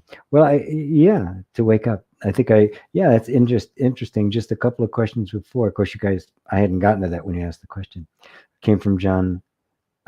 Nope, not John. I can't remember where it came from, but anyway, somebody had asked that. I had asked that question about it. So let me elaborate that on for a second, though, because yes, that's the ultimate purpose, right? The overall arching purpose. But our everyday life has purpose too, right? Like right now, my purpose is here. The purpose of life in general is to wake you up, right? Now, when you harmonize with life, you yourself become the vehicle for waking people up, right? So what you're experiencing as me teaching is life fulfilling its purpose. You're fulfilling your purpose to wake up, in which case you have an attraction to this kind of teaching, right? And life provides it. Right? Because it permeated me so much that this is my life, right? Life and I are one. We're just this is what life does, and it happens to take this form at this particular time. But there's also sorts of, I mean, when you're having a nice cozy evening with your wife, that's your purpose, or your husband, just hanging out with your kids in the park, that's your purpose. I always like to use the example when I was married a while back. We'd go to the store, and sometimes we'd go into the store. She liked to shop. I didn't. Right? So, duh, we'd like to shop. Anyway, oftentimes there'd be a lot of people in the store. The line would get very long. So at that point, my job was to stand in line. Well, she shopped. Sometimes it'd be a half an hour. And I'd stand there in line and go, well, this is it. This is my purpose. Right this moment, this is my reason for being. Right? Now, of course, the moment that was over, that purpose disappeared. So there's the relative purpose that's just like the flow of life. It comes and goes, right? There's the purpose of moving here, right? There's a relative purpose, not absolute. Purpose of everything you do, they come and go. The ultimate purpose, the reason you are born a human, is to wake up. Right? So it doesn't mean nothing else matters. It doesn't discount it. It just gives it its proper perspective. Other purposes are transient, like everything else in life. They come and go. They serve a need in the moment, and then they disappear. Right? Everything is like that, and you don't hold on to them. Right? If you hold on to them, that's attachment and creates suffering. If you don't, if you recognize that that's what it's going to do, and that's what it's doing, well, then good, you got it, and you are free. You can let them come and go.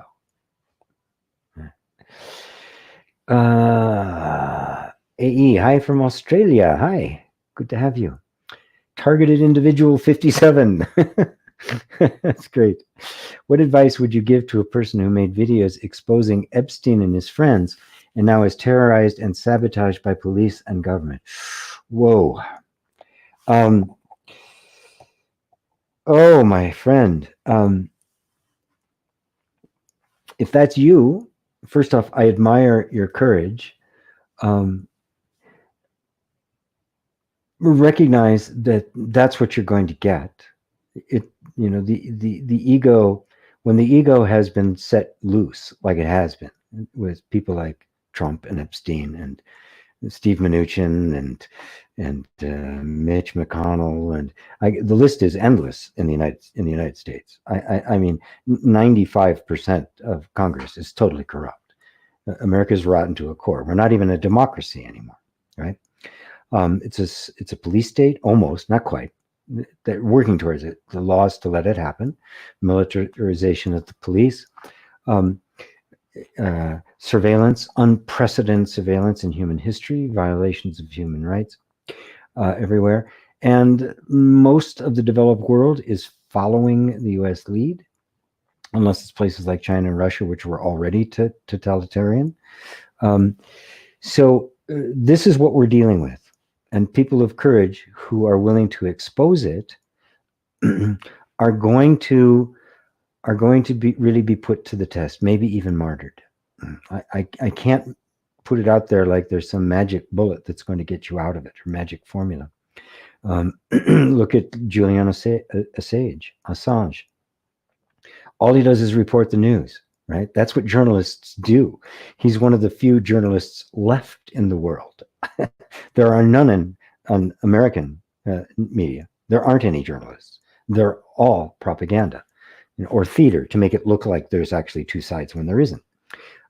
So somebody like him, what are they trying to do? They're trying to deport him and punish him for what? For telling the truth. This is the darkness that we're all going to be facing for the next 10, 15 years. And it's going to get worse. Right?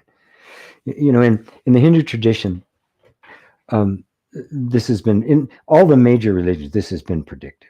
This is a 2,500-year cycle of the Buddha. This is a 26,000-year cycle of several different traditions. That's what the whole Mayan calendar was about. It wasn't about one day everything was going to get destroyed. It just showed that boom, this era is over. The end of every era is followed by crumbling chaos until something new begins to emerge. It happens in those kinds of cycles. In the Hindu tradition, they refer to the 4 yugas, and the Kali Yuga. And Kali is basically death, not Shiva. It's kind of the hell gods kind of thing. That in this last one, which will be shortened, it's the shortest of the yuga. It only lasts 500 years, and we're at the end of it. The 500 years started about 500 years ago. It looked like it was going to get good during the Renaissance, but that was only the teaser for the real nature of the dream that was unfolding. And in the Kali Yuga, it was going to look as if evil won. That's how they put it. It's going to look that way. Those who have not been touched by the Dharma, touched by consciousness, are not in touch with the very things we're talking about here, are going to become very discouraged. It's going to look pretty bleak. And yet, what do? Tell the truth. That's all you can do. That's all you can do, right? There's a wonderful controversy going on. I know you guys are familiar with David Icke. The conspiracy theorists, conspiracy theory. Of course, conspiracy theory was a term that was invented. It was made. It was a marketing term to discredit people who said anything contrary to the government narrative. Government and big business, they're one, right? They're one and the same. Anyone, so they just labeled them that, so they could lump people in who are saying true things with people who said, like, I saw the Loch Ness monster and Bigfoot, right? Discredit, right? So they'll discredit you. If that doesn't work, they'll just try to get you banned, and so if that doesn't work, they'll kill you, right? They have no compunction, right? This is the darkest of the dark in terms of the evil of the ego, which is really what we would call evil. Evil isn't consciousness. It is so unconscious that it does evil because it has no concept of the consequences of its own actions. That's how it can be evil. There's no such thing as conscious evil. Understand that, right? It is dark. That is ignorance and delusion. And Buddha put it beautifully. The three poisons of consciousness: ignorance, delusion, and greed. And boy, we are steeped up to here with it. So my biggest advice to somebody would be, know who you are. Take every opportunity to awaken and keep telling the truth. As I said, David Icke, he's been the guest on London Real. London Real got deplatformed. David Icke got deplatformed because these things that are supposedly, the free market stuff, Facebook and Google and the like, they are part of the continuum. They are the government, and the government is them. You cannot separate them anymore. They're not private. They are private, but the private interests aren't private interests. They're interests of Wall Street, right? Of big money, and that's who runs the government. So I know I can't give you any great comforting. Comforting is going to happen, right? That's what the people talk about, the rapture, right? We're all going to be disappear and go up. That's not what we're talking about. They don't actually use that word. What it's referring to is an awakening so intense that you're fearless. It simply doesn't bother you. David Icke, interestingly enough, he's out there. I agree with some of what he says, not all, but you can tell he's not afraid. And that's his salvation. He's not afraid. You can feel it, right? So keep telling the truth. Keep telling the truth. I do. I don't hold it back. I call these guys who they are. There's a lot of spiritual, just stick to the spiritual stuff. I said, what, are you kidding? Gandhi didn't, right? It's evil. It's wrong. It's immoral. You're wrong. You're full of shit. It's not true. You're telling us lies. We're not fighting for democracy. We're fighting for profit. Right? This is all about your profits. You have no interest in anybody but that. I'll say it out loud, right? And you bear the consequences. Christ bared the consequences willingly, right? For telling the truth. The religious leaders of his time, kind of like our TV preachers, right? He called them whited sepulchres. All nice and clean on the outside and filled with dead men's bones. And they said, God is our father. No, God's not your father. Your father's the devil. That's what I say to these guys on TV. This TV preacher asking you to send him money so he can get his second private jet, right? It has nothing to do with Christianity. It's hypocrisy. It's greed. It's manipulation. So share your heart, but don't let your heart grow cold. When you suffer this kinds of stuff, and I know other people too. I've people I know, I won't even mention their names, cures for cancer, all sorts of things. They're in hiding, right? Because it threatens profits, right? So you'll be terrorized, you'll be intimidated, you'll be discredited, you'll be diminished, right? Tell the truth. Don't let it break your heart. The truth can't lose, right? It takes an enormous amount to sustain a lie. It takes nothing to sustain the truth.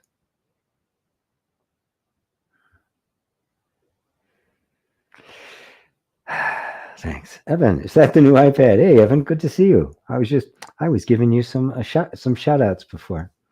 Evan does live calls and stuff too, if you want to check it out. He focuses more on the practical everyday healing stuff than I do. So, and he's my number one student of inner reconciliation. No, it's not a new iPad. I spilled stuff all over my the very old MacBook Air that I had, that my son had given to me to use, and so this is a new MacBook Air that I got. I had to get. I had no choice. So, GP, that was super helpful on meditation. You're very good. You're very welcome. Yeah, and cool. Focus on what meditation is for, not the form. The form doesn't matter. Yeah, that's old style. You have to remember, a lot of that stuff about meditation, you have to be in a certain posture. Remember the whole meditative tradition is a male monastic tradition, right? And it isn't really relevant for our modern world, right? So, and especially for women, it's not relevant for women much at all. There were the nunneries, the female equivalent, but it's very much the same thing. And very old, very monastic, very ritualed and disciplined, and we've outgrown it. We don't need that anymore. In fact, we can't. We don't have 30 years to meditate. Okay, we got to get it now. And ND New York says hi to Evan. Evan says hi. Sue, since you showed me to recognize who I am, who I is, I seem to have lost the sense of Sue as a body. This is so freeing. Amen, sister. Yes, you've never been the body. It never was you. It's just a little vehicle you got to drive around in a bit. I thought this would become more of a big deal. But it's so normal. Yes. We're waiting for the angels to sing, right? And it's just like, oh. That means it's real. It's so normal. It's so ordinary. That means it's real, right? Now just be with that. Marinate in that. Just keep going. Just keep going. It will unfold from there, right? And if that sense of Susan reappears, don't let the mind grab a hold of it. Oh my God, we lost it. Just go, oh, the sense, she reappeared. Okay. Because none of this has ever changed. It's still not you. It's just a sense. And it might come up again, might not. Be great if it doesn't. But if it does, the mind will immediately start giving you a lot of stories trying to draw you back in. Don't fall for it. This is you. This is you. And there's more to come. Patty D. Is the mind me talking out loud and inward as thoughts too? No, the mind is just thoughts. The mind isn't a thing. It's not you. You're the one hearing the thoughts. Thoughts don't hear themselves, do they? And on top of that, thoughts come and go. So you're not the thoughts. If you were a thought, when the thoughts went, you'd go. And you don't. So you're not the thoughts. So thoughts are just thoughts. Like the bird singing outside, right? It's just the bird singing outside. I think the thoughts are important, and therefore I make a big deal out of them. And that's what hooks me, not the thoughts. The fact that I believe that they're significant. And so they hold interest. And I get into it and I have this story of it. There's nothing there. So the mind isn't you talking.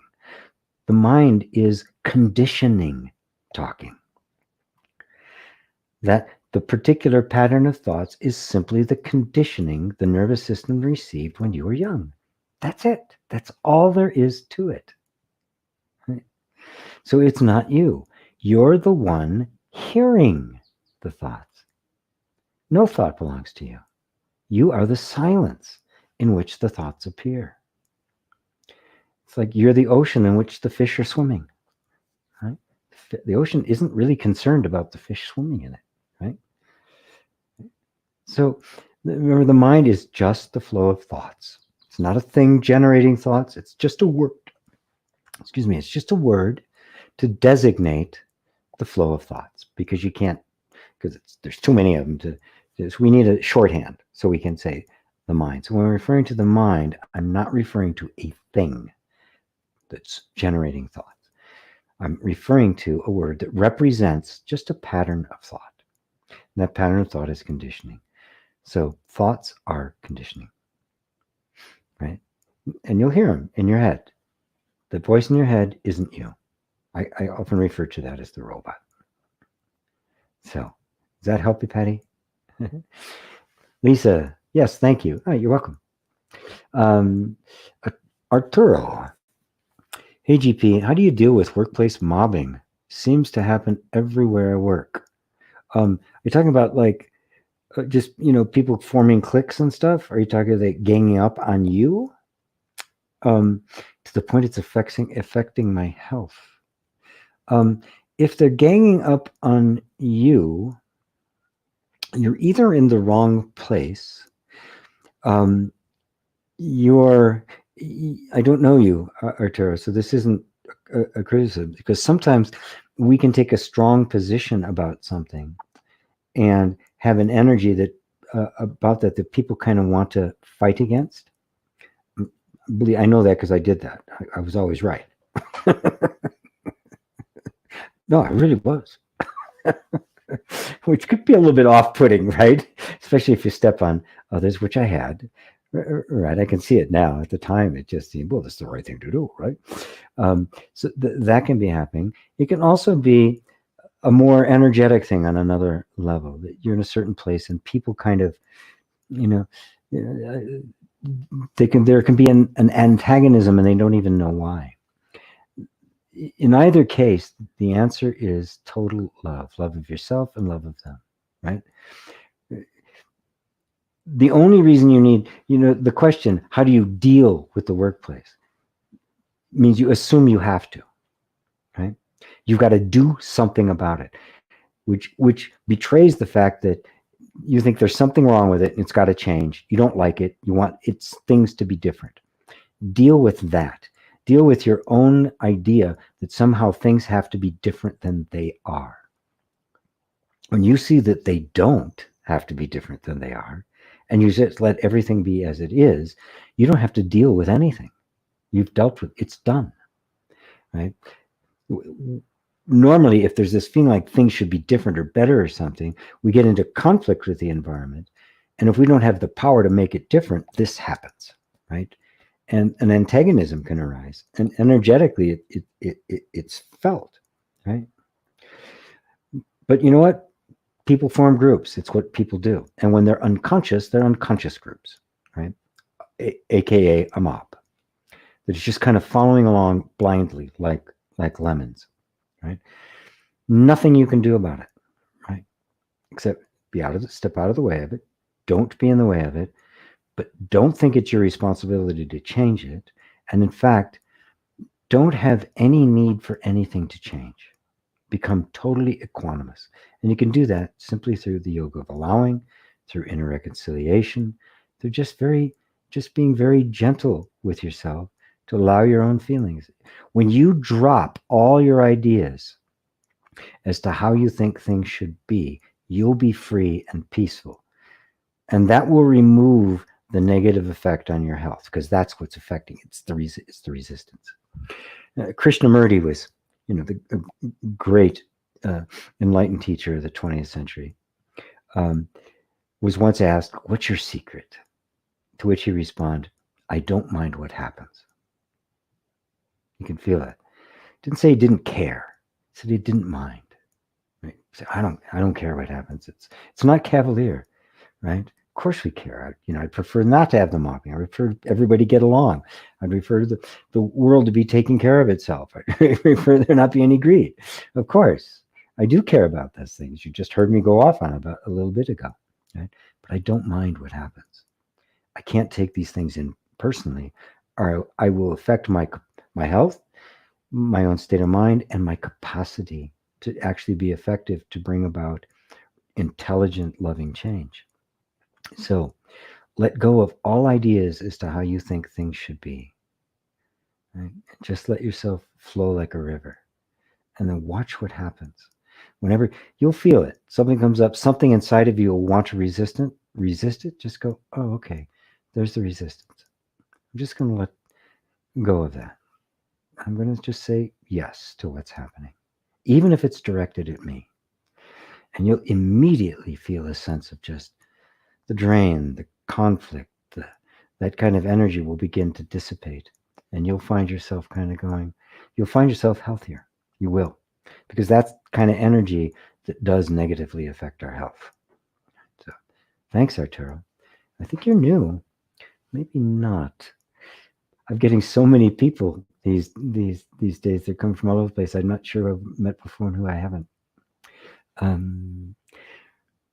Chris says, when there's a realization, you think how obvious and how simple. Mind makes it so much. Yes. Yes, indeed. That's correct, buddy. Once you see it, it's obvious when it's obvious, right? But yeah, but then the mind, but this is how we get strong. We see how the mind does it. But thank God you can see how the mind does it, even though if it's uncomfortable, right? Because before you didn't see it, you were it. So it was you making it so much more, right? Into the drama and everything. That was you trying to find your way out of the drama, not realizing it wasn't you at all. It was the mind making a drama. So one of the greatest blessings that you can really thank God or Allah or whoever for, or the flying spaghetti monster is, my God, I see it. The very fact you see it means that a disidentification is happening, and that's where freedom is. Rob, am I correct in thinking that only through humans can consciousness know consciousness? I'm assuming animals do not have the capacity to come to know their true self. Yes, although exceptions to every rule. It is unique to the human consciousness. And why? Because it's only the human consciousness that becomes conscious of the fact that it's been conditioned. It's only the human consciousness that can create delusions, right? Animals don't have delusions. Now, why is that it? Because it's the fact that we can create the delusions that allows us to come to see consciousness as consciousness. So it's in fact our worst nightmare that is the open door to us coming into the greatest blessing that there is. And so we become the awakened consciousness for animals. That said,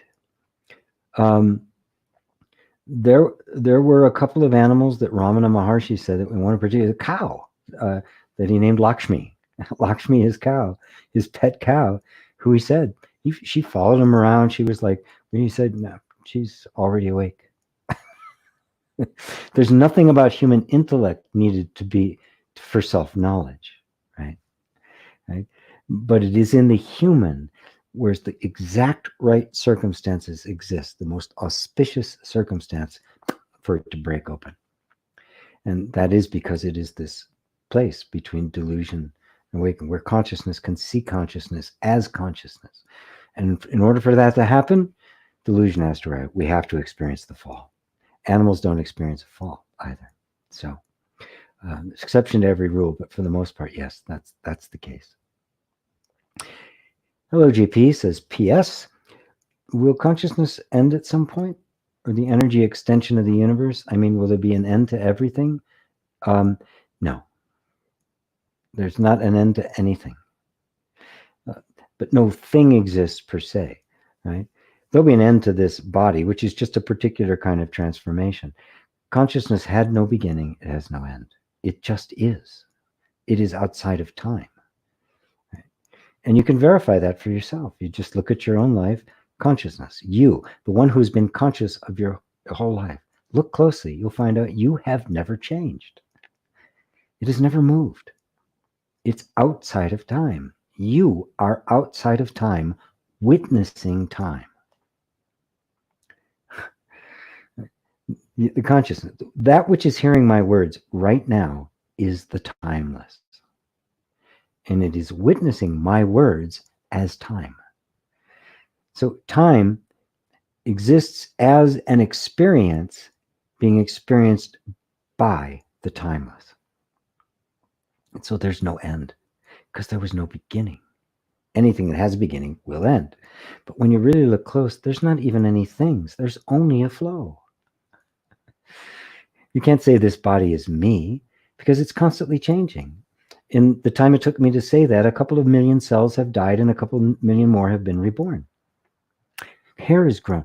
Nothing has stayed the same. There's not a moment where a thing exists. Things only exist as objects in the mind. Life is nothing but flow. There are no things in life. There's only flow and a constant transformation of what? Of consciousness, of dynamic consciousness. That is, what consciousness experiences. The absolute consciousness is unmoving. It is not a flow. It just is. It is isness itself. It is the beingness that everything draws its being from. And I'm over time here. God, this is so much fun being with you guys. How many questions? Let's see if I've got, let's see how, inner reconciliation. And Azrin says, inner reconciliation, is it that simple? Yes, love, it is. That to me is, you know, I've been involved in self-help and spirituality and mixes of the two for a very long time. And when I finally really realized how it all worked and I named it inner reconciliation, I was just blown away about how simple it was and how self-evident it was and how little intellect it actually, how much of all my knowledge it actually required, which so I put all of that aside and just started letting the energy guide me. And I have 3 levels of courses, which I'm just about to re-release and lower the price on, that you can get, that gives from soup to nuts as far as what inner reconciliation works, how the nervous system works, the whole deal, how manifestation works, how we think of ourselves, how the self-image gets formed, the various aspects of consciousness, all the way up to the pure being, the nature of perception, the nature of consciousness. It's all in there. For some of you, who've already gone very far down the non-dual path, it may not be necessary.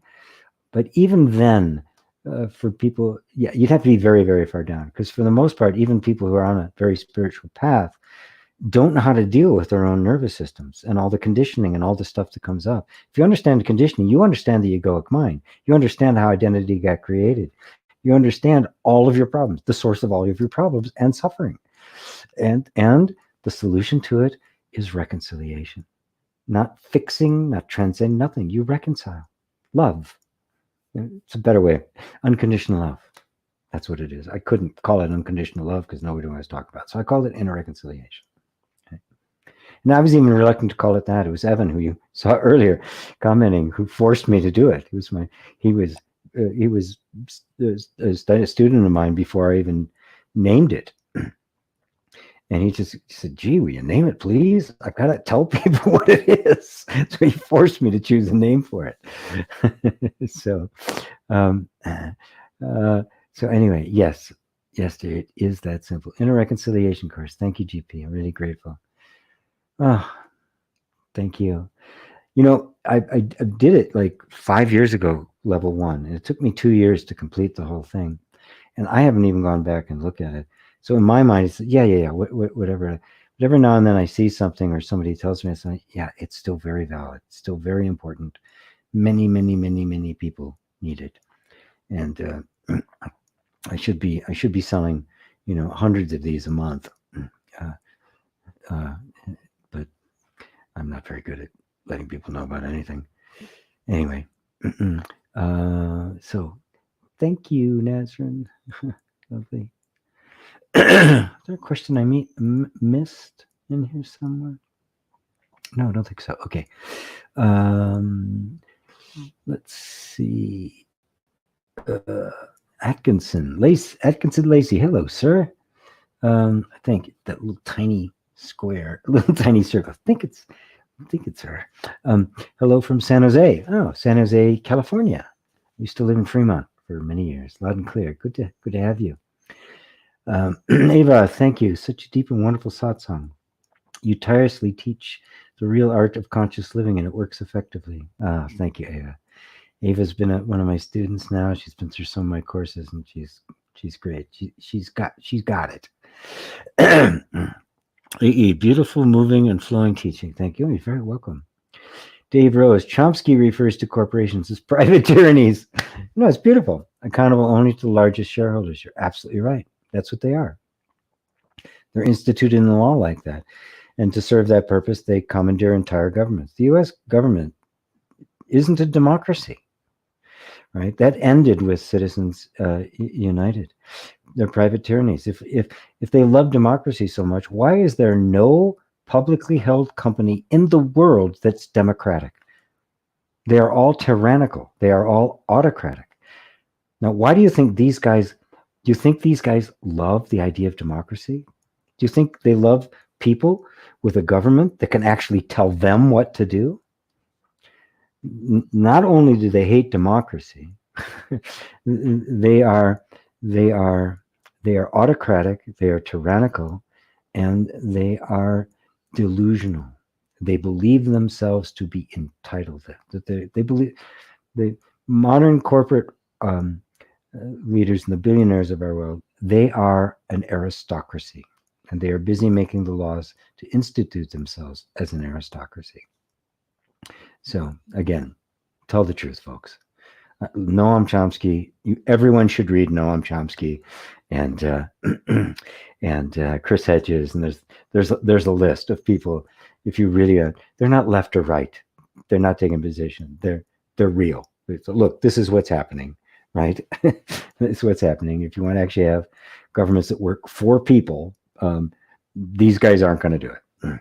But they also own all the media, so that they can broadcast their lies. There's one quote I heard: spreading darkness at the speed of light. October Paul, thank you for your response, not only to my question, but also the other activist that seemed worried. Much love. It goes hand in hand. You don't separate activism from spirituality, right? This isn't a monastery. I actually had one person very angrily tell me, just stick to your spiritual teaching. Why don't you? Right? Do what you do. It's like, of course, he was an extreme right-wing guy, who thought war was the best thing that ever happened. So no, we should be activists. I've marched against wars. I was in a candlelight vigil before the second Iraq war. I totally protested it. It was stupid. It was based on a lie, which came out later that it actually was. Right. Interesting, though, made a lot of money for a lot of people. Nobody went to jail over it. There were war crimes.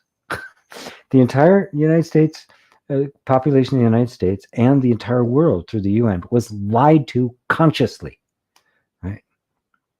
To purposely get us into that war. No repercussions whatsoever. It's now known. They've admitted. What happened? Nothing.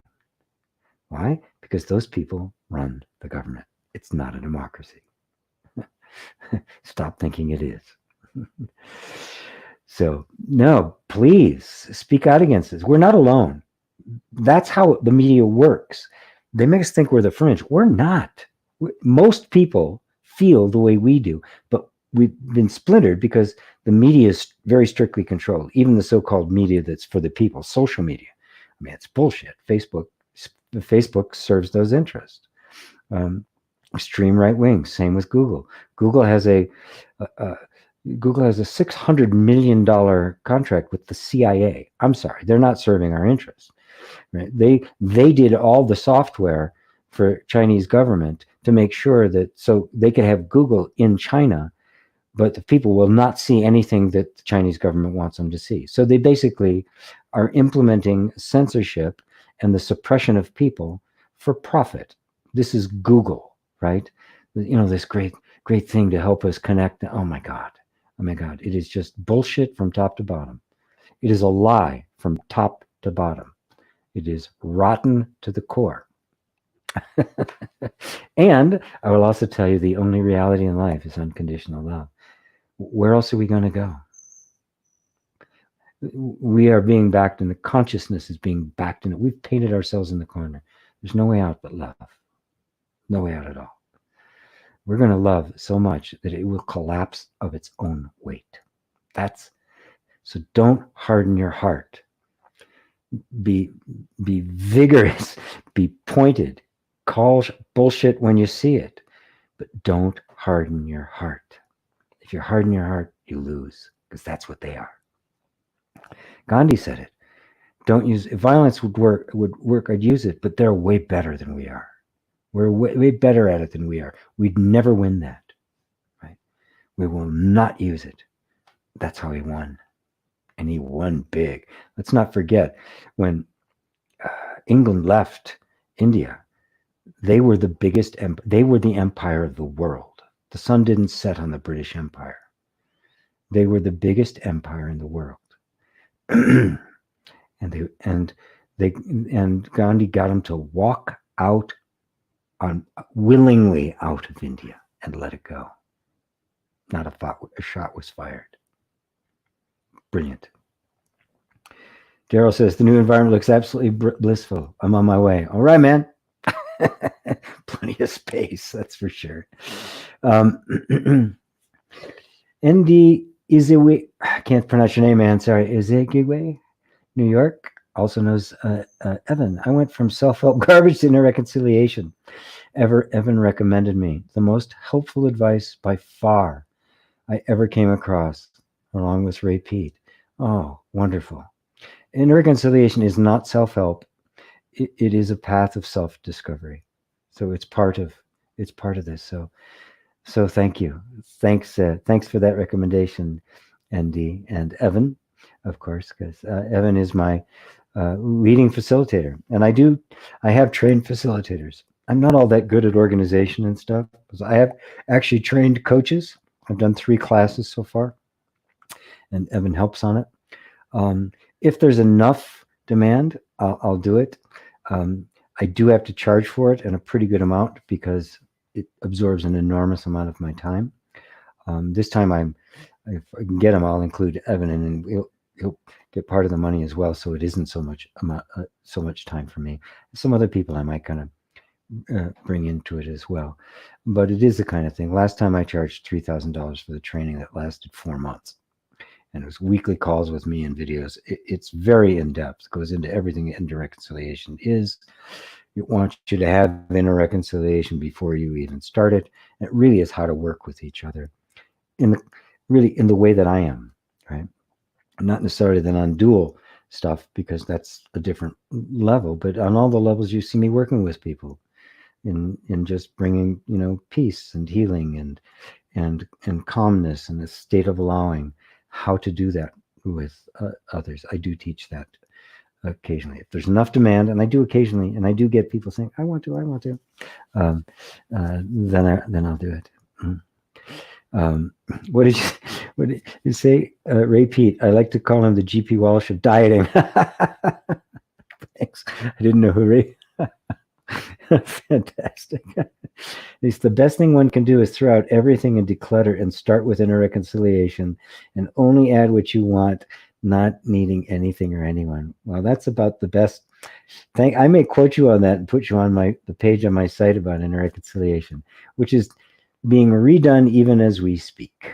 Actually, I need to have refocusing of that. And my dear assistant, Alicia, is actually doing it for me. We're going to put it over on Wix, because I don't want to do any HTML or any of that stuff anymore.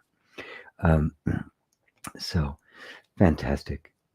Paul Joseph says, yes, the fallback does seem, I'm just going to keep going here. I don't feel like stopping. So if you guys don't mind, I'll just try to answer more. But don't ask any more questions, okay? Please. Please don't ask any more. Let me finish these though. After the fallback does seem to happen after sublime experience. This journey requires courage. Truth has its own balm. Yes. And it's a surprise to a lot of people. There is a point where there is no more fallback. And there is a point where it happens, but you're so aware of it, it's a non-event. So, oh yeah, there it is. Yeah, of course.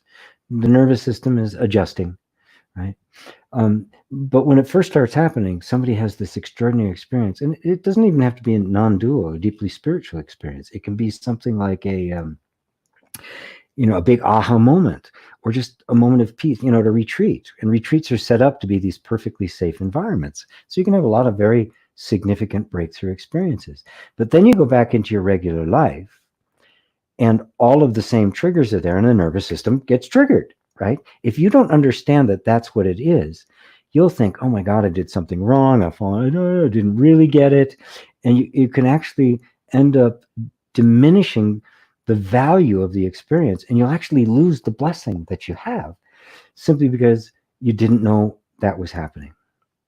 And one of the big things in Reconciliation does is explains all of that, why that happens. So you realize, nope, it's part of the journey. And it's got to happen because that's how you build the courage. That's how you build the spiritual muscle, so that you and that sense and the disidentification becomes thorough. And you begin to see crystal clear, you are not your conditioning. And all of the stuff you've experienced that you wanted to get rid of was never you. It was always conditioning. And you are not your conditioning. That's the huge breakthrough. All of those thoughts, feelings, sensations, those repetitive things, they're not you. That voice in your head, it's not you. I call it the robot. It's not anybody. There's not even anybody there. It's like a recording, right? It's not like there's this little evil creature in there, a devil or something trying to mess you up. There's nobody there. So Daryl says, GP, if it's true that we can only respond at the level of consciousness, how are we responsible for anything ultimately? Well, ultimately, you're not. But on a practical, everyday level, take responsibility for what you believe, what you identify with, and where you put your attention, because that determines the whole character of your experience. Right? Don't try to take some idea of what the absolute awareness is and fit it into here. That'll come in time. You'll see the whole connection, the whole line from beginning to end. But in everyday life, and again, this is why I teach inner reconciliation. It's coming up a lot today, obviously for a good reason. So that you can actually walk that line of being responsible and not being responsible, because it's not one or the other. This is the zenness of it. This is the middle wayness of it. It's not the absolute or the relative, right? You can get stuck in the absolute, you get stuck in the relative. It's the flow, right? It is neither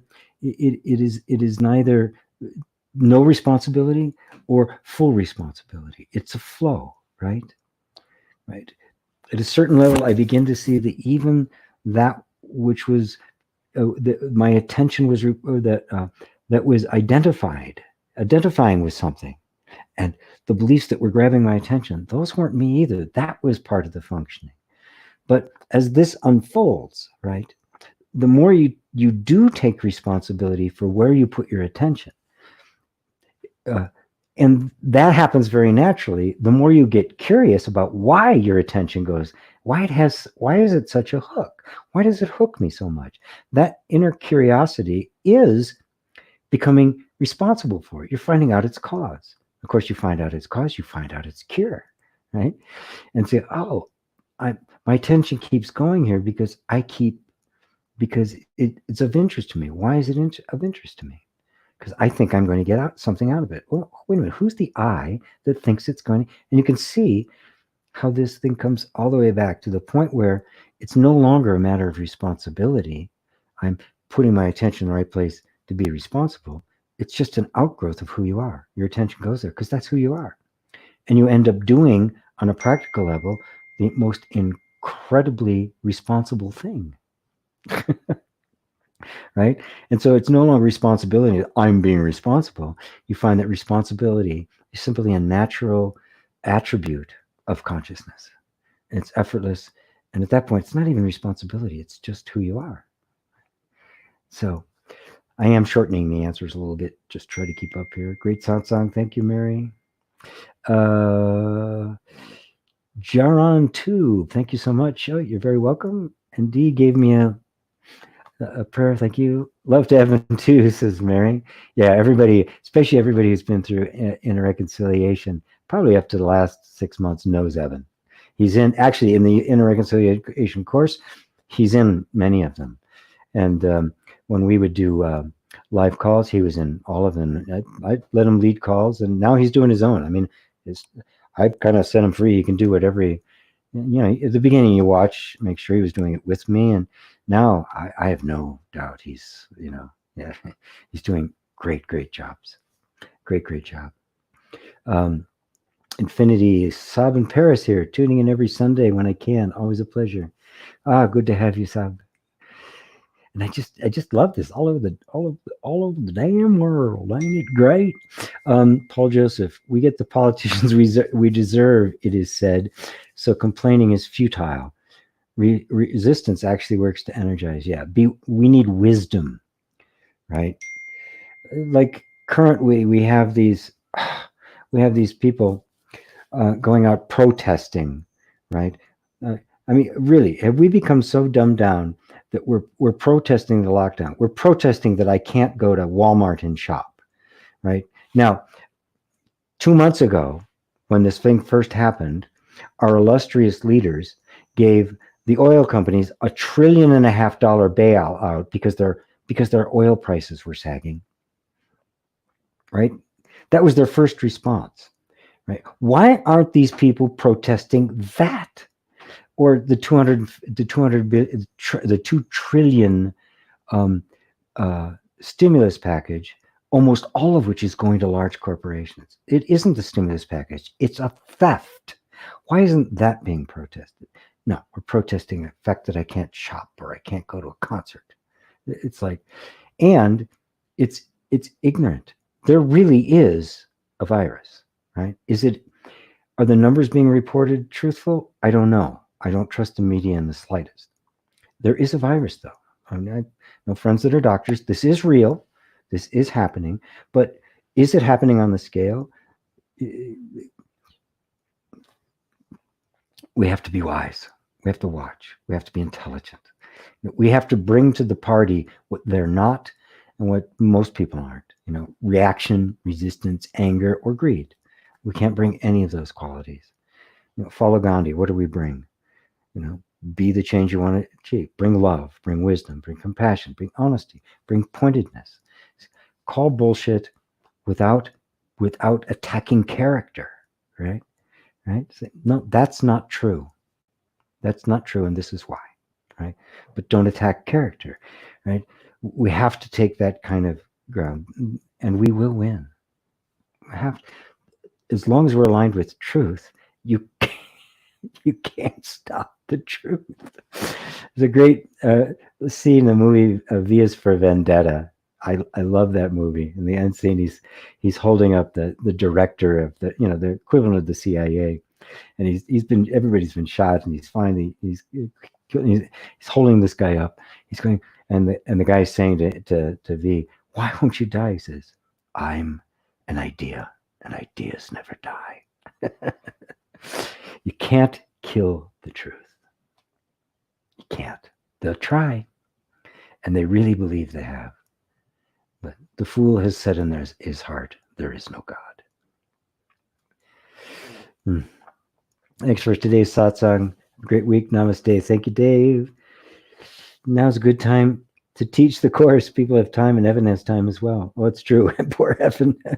Evan's a world-class bass player. Plays music with all sorts of great people. And of course, there are no gatherings anymore. Musicians are struggling. So yeah, you're right. Cheryl, thank you for speaking openly and honestly about government world events. Very helpful for my nervous system. I've been in fear about mandated vaccines. Oh, I will not take it. Oh my God. What a violation of privacy. And on top of that, we don't have any real information. We don't even know what's in them. I will not be vaccinated, period. Right? End of story. It won't happen. Thank you for, and for those of us who took IR 1 to 3, still have access to it through, oh yeah, Yeah, it's there. IR3 has just finally been finalized. You'll be getting an email. You should have gotten 2 emails already, Anne, about levels 1 and 2. Oh, good. You're feeling called to review after today's call. Yeah, you should. If you don't, let me know. I'm going to be sending out another email, making sure everybody has access, because I did move everything to a new platform. So, John Sheehan, thanks. Night, night. Late in Ireland. Great Satsang. Alexandra. Hello, Alexandra. Yes, good. Thank you all for not giving me more questions, because I already went, oh my God, 2 hours and 40 minutes. I just can't stop. I love this. All right, everyone. Yasmin, hello, goodbye, and goodbye to you all. Thank you all. Love you. Namaste.